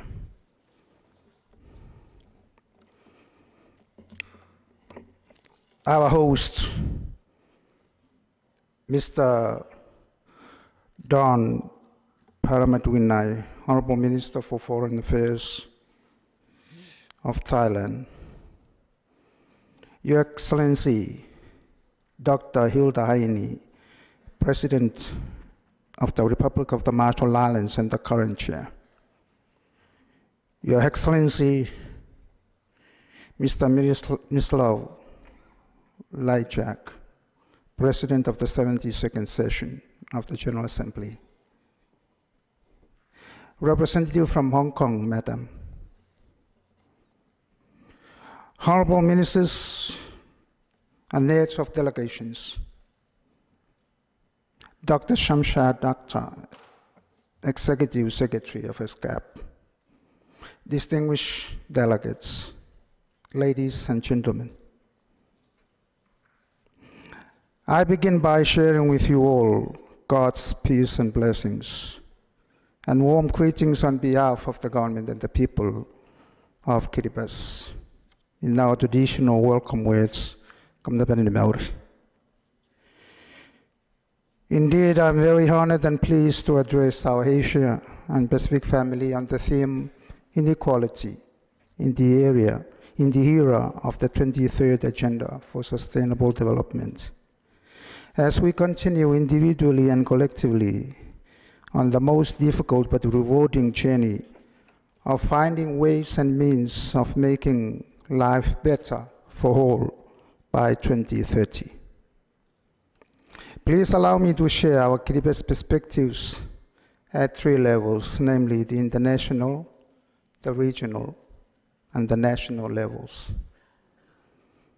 Excellencies and distinguished delegates, the 2030 Agenda is in itself a testimony to the bare fact that life on our planet has never been fairly and equitably shared right from the beginning of time. For as we all know from reading history of human civilizations and economies around the world, and from our personal experiences of life in our individual lives, families, and communities, the gifts of life and the resources upon which life depends are never equally and fairly distributed. It is therefore a very bold and ambitious commitment for the world in 2015 to agree on an agenda that will endeavor to right the unbalanced mode of life comprising differences and inequalities that has operated for thousands of years, and to carve out a new world order where all human beings will live and thrive in dignity and in harmony with one another, and in perfect equilibrium with their natural ecosystems and environments by 2030.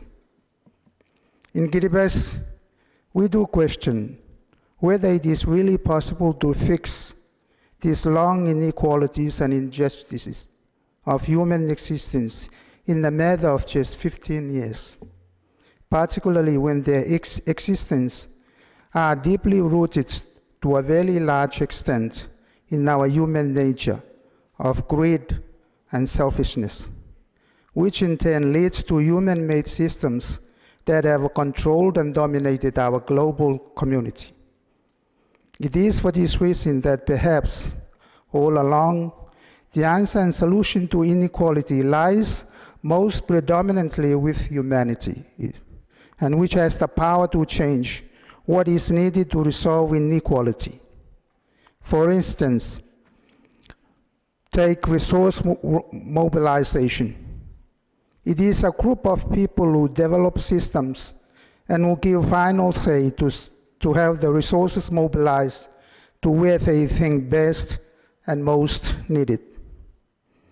So because of this rather ambitious aim to transform a very unequal world full of inequalities between the haves and the have-nots, the powerful and the powerless, and the advantaged and the disadvantaged, I have referred to it as the holy grail that will empower each of us to do all we can individually and collectively to change or modify human-made systems in the world, which had given rise to gaps and differences that exist today. The questions that we need to ask and find answers to are, what are these human-made structures and systems? And how can human greed and selfishness be reduced or moderated? Excellencies, distinguished delegates, even at the regional level, the pertinent issue of inequality is more greater. For example, the coexistence of acute poverty and extreme wealth in our region, or the fact that women have to work twice as others to prove their capability. These experiences, whether a majority or a few are disadvantaged in comparison to others, symbolizes one thing, and one clear thing: inequality. While we acknowledge the recommendations from the Economic and Social Survey work undertaken for Asia and the Pacific, which includes good governance in the context of fiscal management, tax reforms, and redistributive policies, to name a few, let us also be reminded that in this era, the tools to enable the achievement of the SDGs are within our reach. There is still a glimmer of hope to do what is right, fair, and just for humanity and the environment. At the high-level political forum on sustainable development in 2017, the International Telecommunications Union acknowledged the important role of information technology and communications for the achievement of not only SDG 9, but also other relevant SDGs. For instance, ICT improves access to financial services, which in turn lifts people out of poverty, and at the same time cuts the demand for paper and trees, thereby cutting carbon emissions and increasing carbon sink. Thus contributes to goals 13, 14, and 15. In Kiribati, we are trialing the use of technology for better data collection, monitoring and management of out island medical stocks, including better access to education resources for out island teachers and students. On this note, I would like now to share and speak to our experiences at the national level. In Kiribati, our islands and peoples are separated by vast areas of ocean, making it more difficult to deliver basic services. This further compounds our pursuit to close the development gap and ensure equitable distribution of wealth across the nation. As part of our commitments to addressing inequality, several policy reforms were introduced, such as the copper price subsidy, free education up to Form 6, including those students who achieve a pass to enter tertiary education, and provision of church grants to reduce the financial burden. These measures allow the double benefit of increasing rural people's income while lowering financial burden on communities, and most importantly, providing every child in Kiribati with an opportunity to learn and explore to their full potential. Last year, the government undertook a whole-of-nation approach to formulate the Kiribati vision for 20 years, known as KV20, a dream focused on a strong desire to transform our nation into a wealthy, healthy, and peaceful Kiribati, with fisheries and tourism as key priority areas. At the heart of it all is our people and an inclusive development agenda for all. As part of the government commitments to strengthen good governance, a leadership code was introduced and has been enacted in Parliament to make Kiribati a corrupt-free society by 2036. In November last year, 2017, Kiribati was nominated as a champion for anti-corruption in the Pacific, and I want to acknowledge all the support rendered that led to the adoption of that seat's resolution on anti-corruption in Vienna last year. Also, with the support of our partners, including ESCAP, to the Pacific office in Suva, where our draft climate change policy has been assisted with and is now close to launching. In spite of these small achievements, Kiribati remains one of the most vulnerable countries in the world to the effects of climate change, which again serves as a threat multiplier to our many development challenges. The government and the people of Kiribati will, however, continue to fight against this calamity, driven by our strong desire to build and protect our islands so they become more resilient and strong. I made this point because climate change, which is SDG number 13 in the Sustainable Development Agenda, is also a cross-cutting issue that affects our ability to achieve equality and ultimately makes it even more harder for us to realize sustainable development for our people. Now, with a recommended graduation of Kiribati from LDC status by the Committee for Development Policy, Kiribati sees this as a classic example of the driving force that will further exacerbate inequality for a vulnerable country, grappling already with climate change multiple impacts. Recently, we heard our brothers from Fiji and Vanuatu sharing their struggle with their recovery programs over the consequences of Cyclone Winston and Cyclone Pam. Kiribati was not hit by Cyclone Pam directly, but it left a historical and worst damage ever to occur to our infrastructure that caused severe disruption to our transport services. To date, A lot of resources are being diverted to our ongoing recovery work to address infrastructure damage and water scarcity issue on a few islands that are worst affected to date by Cyclone Pam.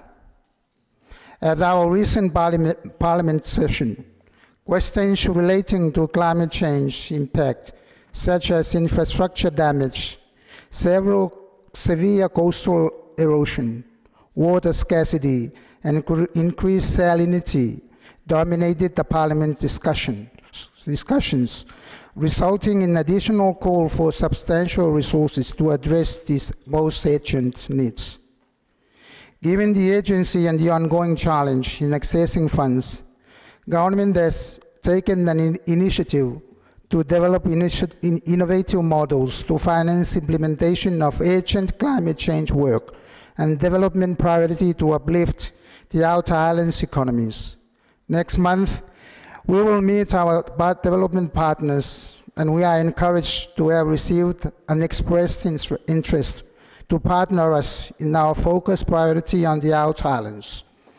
I sincerely invite also members of this Asian Pacific family to partner with us in areas of your respective leverage, recalling that achieving a sustainable development for all will only be a dream if the marginalized remains marginalized in our development. In a few months' time, Kiribati will present for the first time its voluntary national review reports against Agenda 2030. Along with that, we are also participating in the mid-review of the Samoa pathway. It is important to emphasize our efforts to address social inequalities that depends on a sustainable economy to allocate resources where they are needed most. And this is where the fundamentality of our fisheries come into play. Fisheries is a critical ocean resource for sustainable livelihoods and the backbone for our economy at large, contributing about 80% towards our national budget. Again, this comes with a huge challenge, and particularly in the need to protect our resources by improving monitoring, control, and surveillance to deter IUU fishing that threaten our rights to harness the resources. For over 20 years, we have been coping with one patrol boat only to cover a vast area of more than 3.3 million square kilometers. This is not adequate, and there is an urgent need now for more patrol boats to protect our fisheries and to support our KV20 and sustainable development. At the sub-regional level, Kiribati and members of the Pacific Island Forum members have embarked on the Blue Pacific Agenda, with fisheries as one of the 5 priorities under the framework of Pacific regionalism. Distinguished delegates, the path to achieving Agenda 2030 is long and complex, but one that we all have a duty to give to. Through our efforts and commitments, both individually and collectively, so together as a family, we can translate Agenda 2030 into action, supported by partnership and innovative policy solutions that will leave no one behind.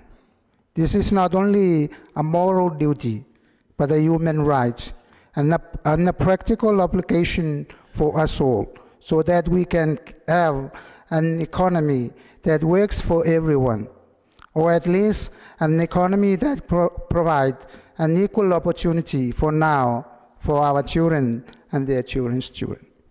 Finally, I would like to thank the government and the people of Thailand for the kind and warm hospitality that has been extended to me and my delegation since our first arrival on this beautiful kingdom. I also would like to thank and commend the Executive Secretary and the staff in this beautiful and staff of ESCAP for the excellent arrangement and support put in place for this conference. And I don't want to remiss your announcement, Secretary General, that you will be leaving ESCAP very soon. It's so soon, but anyway, as I have the opportunity, I would like to thank you on behalf of the Pacific Island countries, including Kiribati, for all the great assistance and for all the courtesies that you have extended to leaders of the Pacific and the people of Pacific, particularly in uplifting the Pacific people in ESCAP programs. We will certainly miss you, but I know the world is very small. We will find you in Pakistan or come over to the Pacific. In finishing, I end by sharing with us all our traditional blessings of the Maori, the Rai, or the Tapamo, meaning health, peace, and prosperity to us all. Thank you.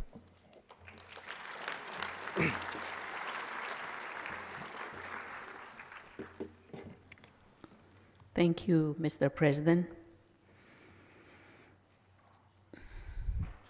Excellencies, distinguished delegates, it is now my pleasure to invite the Chief Executive of Hong Kong, China, Mrs. Carrie Lam, to deliver her remarks to the Commission. Madam Chief Executive, please.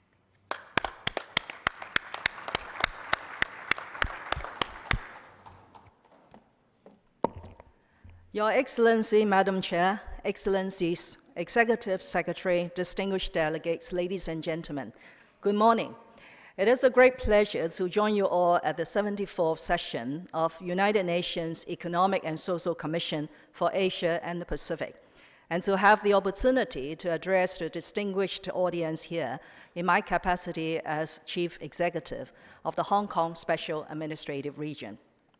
I assumed the office of the Chief Executive, by the way, the first woman to hold this position in Hong Kong, less than a year ago on the 1st of July 2017. Thank you. That was an historic day for Hong Kong, for it marked the 20th anniversary of the establishment of the Hong Kong Special Administrative Region. Since our return to the motherland, the People's Republic of China, in 1997, the Hong Kong SAR has been exercising a high degree of autonomy and Hong Kong people administering Hong Kong in strict accordance with the Basic Law, our constitutional document. This demonstrates the full and successful implementation of the one country, two systems principle, which has been widely recognized by the international community. The unprecedented one country, two systems principle allows us to strengthen and leverage on ties to the mainland economy while maintaining our unique strengths in the rule of law, independence of the judiciary, our capitalist system, rights and freedoms, etc. It also allows us to conduct external affairs in the name of Hong Kong, China, and build global ties, including our participation in ESCAP as an associate member, as well as in such organizations as the World Trade Organization and Asia-Pacific Economic Cooperation as a separate member. I would say that the one country, two systems principle has been the foundation of Hong Kong's many achievements, including our reputation as the world's freest and most competitive economy, and will be essential to Hong Kong's continued prosperity and stability in many years to come. We will continue to leverage on our advantages under one country, two systems in sustaining our economic growth, which stood at 3.8% last year, higher than the average growth rate of 2.9% over the preceding decade. Barring external shocks, the outlook is promising. Indeed, we published the first quarter GDP growth last Friday, which was a gratifying rate of 4.7%. I see a lot of opportunities ahead of us brought by the Belt and Road Initiative, outlined by President Xi Jinping almost 5 years ago and highlighted by the Executive Secretary just now. As President Xi said, the Belt and Road Initiative is conceived by China, but it is meant for the world. Built on multilateral cooperation in infrastructure, in trade and investment, in culture, and in people-to-people bond, the Belt and Road Initiative will rise as a global economic force deep into the 21st century, bringing benefits to countries along the Belt and Road, as well as other countries that embrace the initiative. One of the key features of the Belt and Road Initiative is that it is inclusive. This is highly relevant to the theme of today's session, Inequality in the Era of the 2030 Agenda for Sustainable Development. As rightly pointed out by a report published by ESCAP last week, while the Asia-Pacific region has experienced a tremendous socio-economic transformation since the early 1990s, facilitated by strong and sustained economic growth, unfortunately, the gains from this remarkable performance have not always benefited those most in need. As a result, many countries in the region have experienced a widening of existing inequalities, accompanied by environmental degradation. Amid strong economic outlook, every economy has the responsibility, and it is also in their own interest, to do more in terms of promoting social inclusion and environmental protection so as to achieve sustainable development. Since taking office, I have the privilege of participating in international fora like the APEC Economic Leaders Meeting, the World Economic Forum at Davos, and the Boao Forum for Asia. I was gratified to hear the majority of global leaders speaking in support of free trade, while at the same time committed to making development more inclusive and beneficial to all. There seems to be broad consensus that governments must take active steps to deliver a prosperous, secure, and sustainable future for all. This is exactly what my government is doing in Hong Kong. In this respect, it is relevant to note that some 60% of our recurrent budget is spent on education, social welfare, and medical services. Spending on social welfare has surged by over 86% in the past 6 years, with a range of initiatives on social security pioneered by the Commission on Poverty, which I chaired in my former capacity as the Chief Secretary for Administration. And one of the top priorities since my taking office is to increase education spending for initiatives ranging from preschool support to enhancing access to a university education. In my inaugural policy address delivered last October, I said, government expenditure on education is the most meaningful investment for our future development. I went on to say that in formulating social policies, the government's guiding principles are pro-child, pro-family, pro-work, and pro-user. These two main approaches of government intervention will enable us to narrow the differences not only in income, but also in opportunities. One area which my government is working very hard on is housing. Given the lack of developable land in Hong Kong, property price and rental have in recent years risen to an unaffordable level for many households in Hong Kong, leading to many grassroots families living in highly undesirable conditions. We see addressing the housing need of the poor as one of the most effective means to alleviate poverty and reducing inequality in Hong Kong. In order to find more land for housing, the community has to rise above sectoral interests and reach a broad consensus for the government to move on. A government-appointed task force has just launched a public engagement process aiming at building that common basis. On a wider perspective, Hong Kong will continue to support free trade. As a founder member of the WTO, Hong Kong is a strong believer in and staunch supporter of free trade and a multilateral trading system. We have benefited immensely from free trade, which is instrumental in developing Hong Kong into an international trade and business center as it is today. And we hold the belief that a strong and rule-based multilateral trading system is a cornerstone of the global economy. In order to seize the opportunity of a global economy, while at the same time making economic development more inclusive, we need to improve systems and institutions to uphold safety, equity, efficiency, and justice. This is what I call capacity building. When Dr. Akhtar and I met in Hong Kong last month, and I count myself to be very fortunate to have this opportunity to meet with her before her departure from ESCAP, I said Hong Kong was more than willing to help and share experience in capacity building with some emerging economies as part of Hong Kong's contribution to the promotion of people-to-people bond in a global environment. I would like to briefly talk about what I have in mind. Hong Kong is one of the safest and most efficient cities in the world. And over the years of our development, we have accumulated a lot of experience in city management, covering areas such as firefighting, flood prevention, slope stabilization, aviation safety, railway operation, etc. We have also built institutions to fight against corruption, promote equal opportunities, and deal with administrative complaints. We will be most pleased to share our experience with other economies in the Asia-Pacific region and beyond.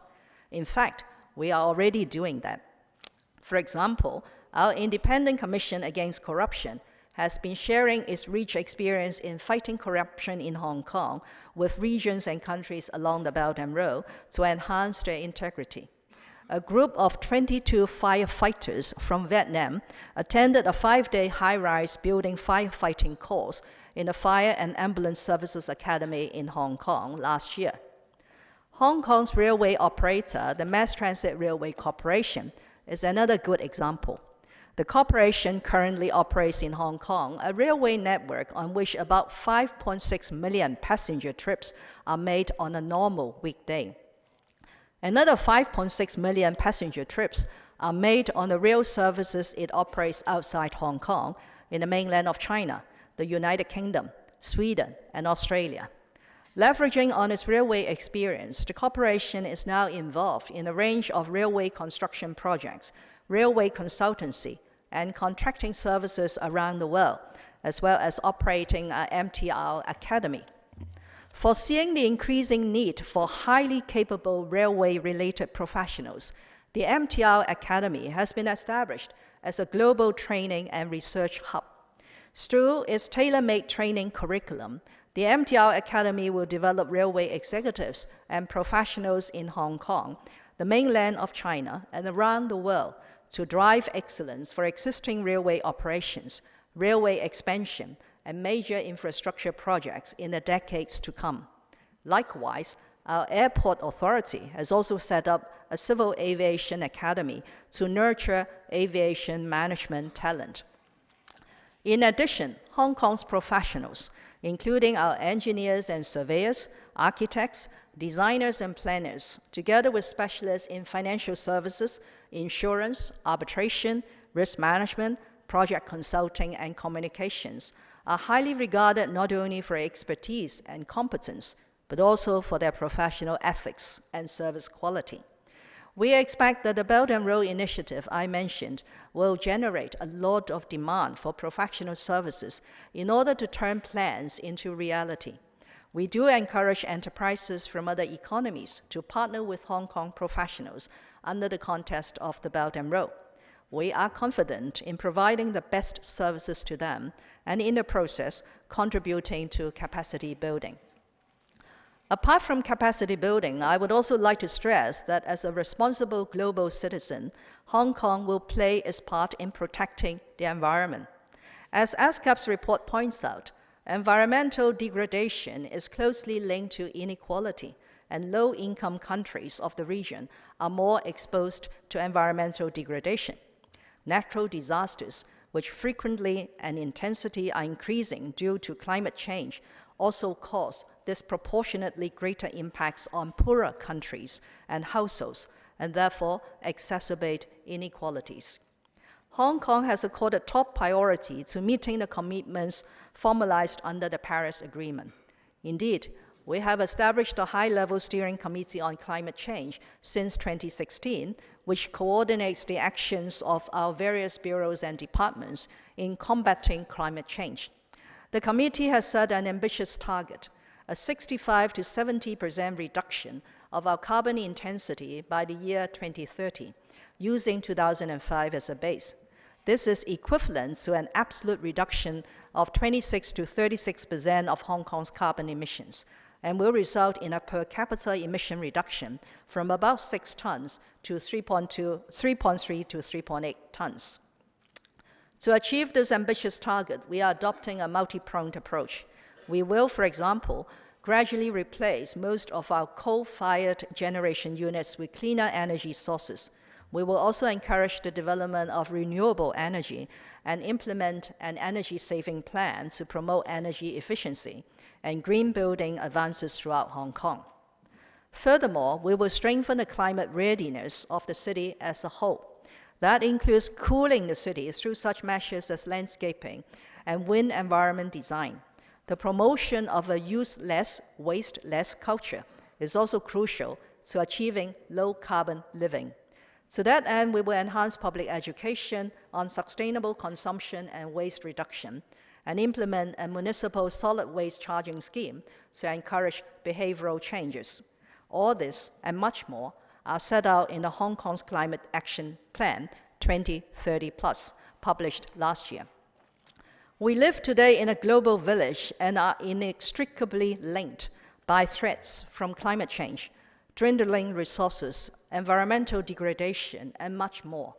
These growing concerns are beyond the resources or the ability of any one country or economy to confront and conquer alone. Our solutions should embrace greater cooperation across political, economic, and social boundaries. All of us have a shared responsibility towards the well-being of our planet and everyone in it. Indeed, one of the 17 Sustainable Development Goals under the United Nations 2030 Agenda for Sustainable Development calls for actions to strengthen the means of implementation and revitalize the global partnership for sustainable development. Speaking of the Sustainable Development Goals, it took more than 3 years of intergovernmental negotiations before world leaders adopt the 17 Sustainable Development Goals, and they represent a cohesive and integrated package of global aspirations the world commits to achieving by 2030. With a pledge that no one would be left behind, another one of the 17 goals is to reduce inequality within and among countries. This shows the timeliness of today's theme and brings me back to what I emphasized earlier, the importance of inclusiveness in social and economic growth. Before I close, let me thank ESCAP again for giving me this opportunity to speak, and I wish you a most successful and rewarding session. Thank you very much.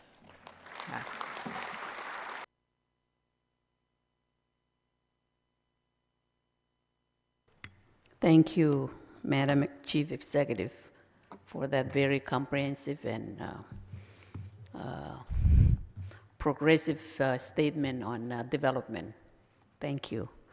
Excellencies, distinguished delegates, it is now my pleasure to draw your attention to the screens for a video on the theme topic of the 74th session of the Commission, Inequality in the Era of the 2030 Agenda for Sustainable Development.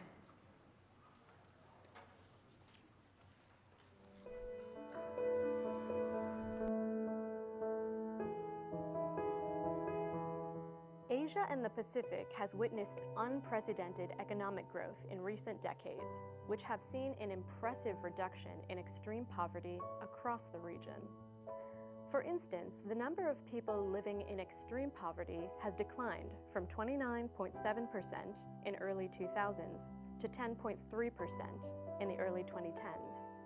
Many more people are living healthier and longer lives. Access to healthcare, education, energy, water, and sanitation have improved. But as the region's dynamic economies continue to be engines of global economic growth, leaders in innovation, and strong proponents of economic cooperation and integration, inequality and wealth concentration is on the rise. Income inequality in the region has increased from 33.5% between 1990 and 1994 to 38.4% between 2010 and 2014.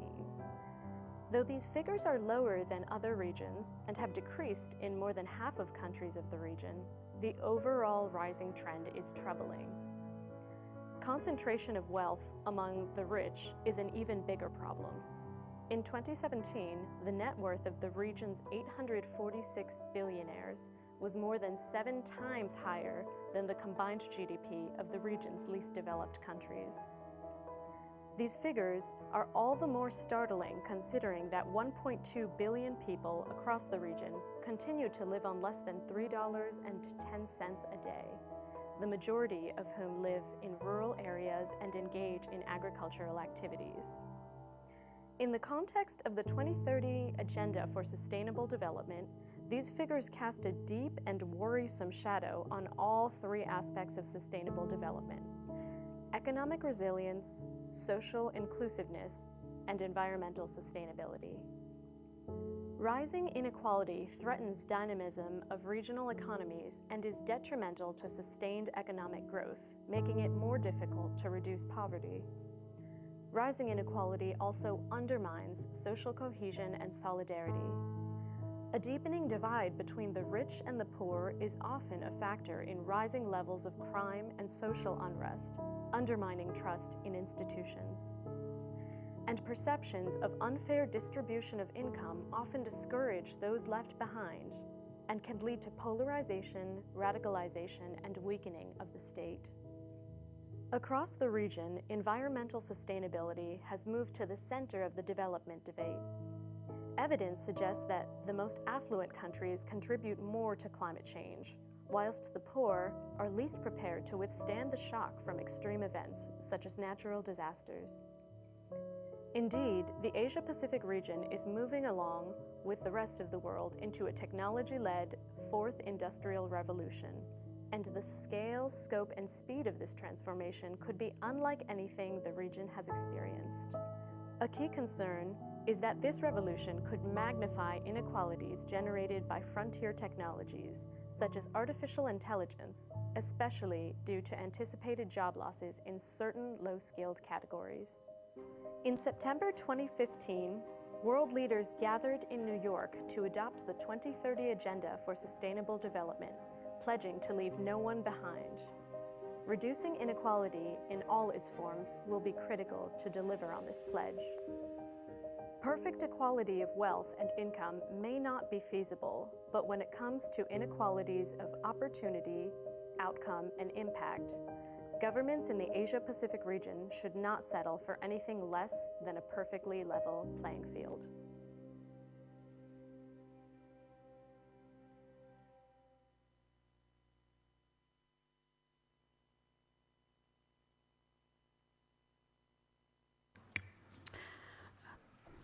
Distinguished delegates, I now request the Secretary of the Commission to make some announcements. Mr. Secretary. Thank you very much, Madam Chair. Congratulations on your election. And a good morning to all distinguished delegates to our 74th session this year. We're very pleased that you all can join us here in Bangkok this week. Just some very quick announcements. I'm pleased to inform everybody that the government of Bangladesh is hosting a side event related to the graduation of least developed countries this afternoon. It will be held in Conference Room 4, starting at 12 noon. I'm also pleased again to remind everyone that the Executive Secretary will be hosting a gala reception this evening in the dining room on the first floor for all participants at the Commission. Every delegation should have received an invitation card when checking in. Your liaison officers also may be able to assist you in this regard. Tomorrow evening, as the Foreign Minister mentioned, the Ministry of Foreign Affairs of the Royal Thai Government will be hosting a reception for all participants at the Ministry itself. Transportation has been arranged for all participants between the UN Conference Center and the Ministry. Buses will be leaving around 6 p.m. This year, the Commission will be electing the governing councils of two of our regional institutions, the Asian and Pacific Training Center for Information and Communications Technology for Development, or APC-ICT, as well as the Center for Sustainable Agriculture Mechanization, or CSAM. The deadline for submission of nominations was at 12 noon yesterday. Now, as stipulated in the statutes of the two centers, in addition to the host countries of the Republic of Korea for APC-ICT and China for CSAM, the Commission will elect 8 additional members for each of the governing councils.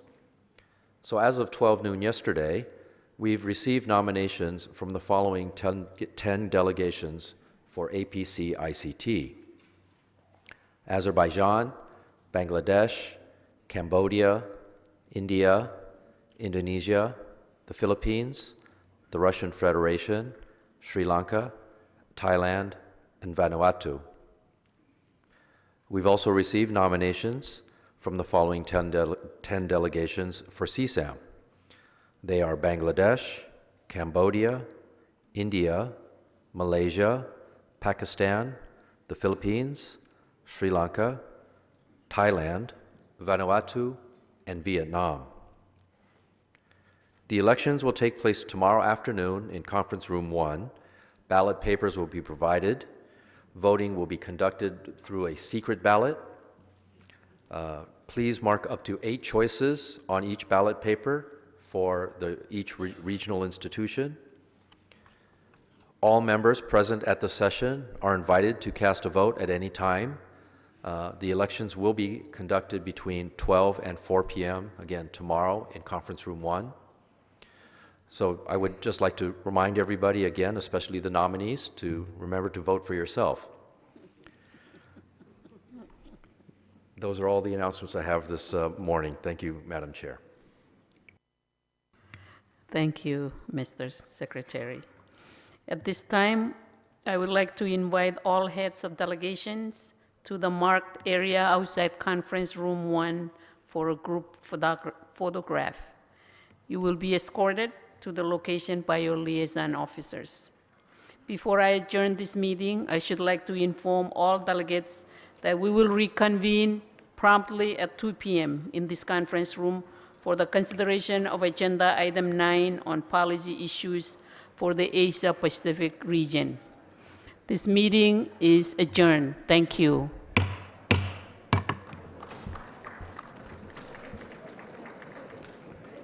May I kindly ask all other participants to remain seated for a short moment while all heads of delegations are invited to join the group photo outside Conference Room 1. During the lunch break, you will find sustainable food options in our cafeteria on the first floor and at the local food stalls set up in our garden and on the ground floor. Please refer to the touchscreens outside meeting rooms and in public areas for timetables and information on side events. And please note that we will resume at 2 p.m. sharply. Kindly return to ESCAP Hall ahead of time to avoid delays. Thank you.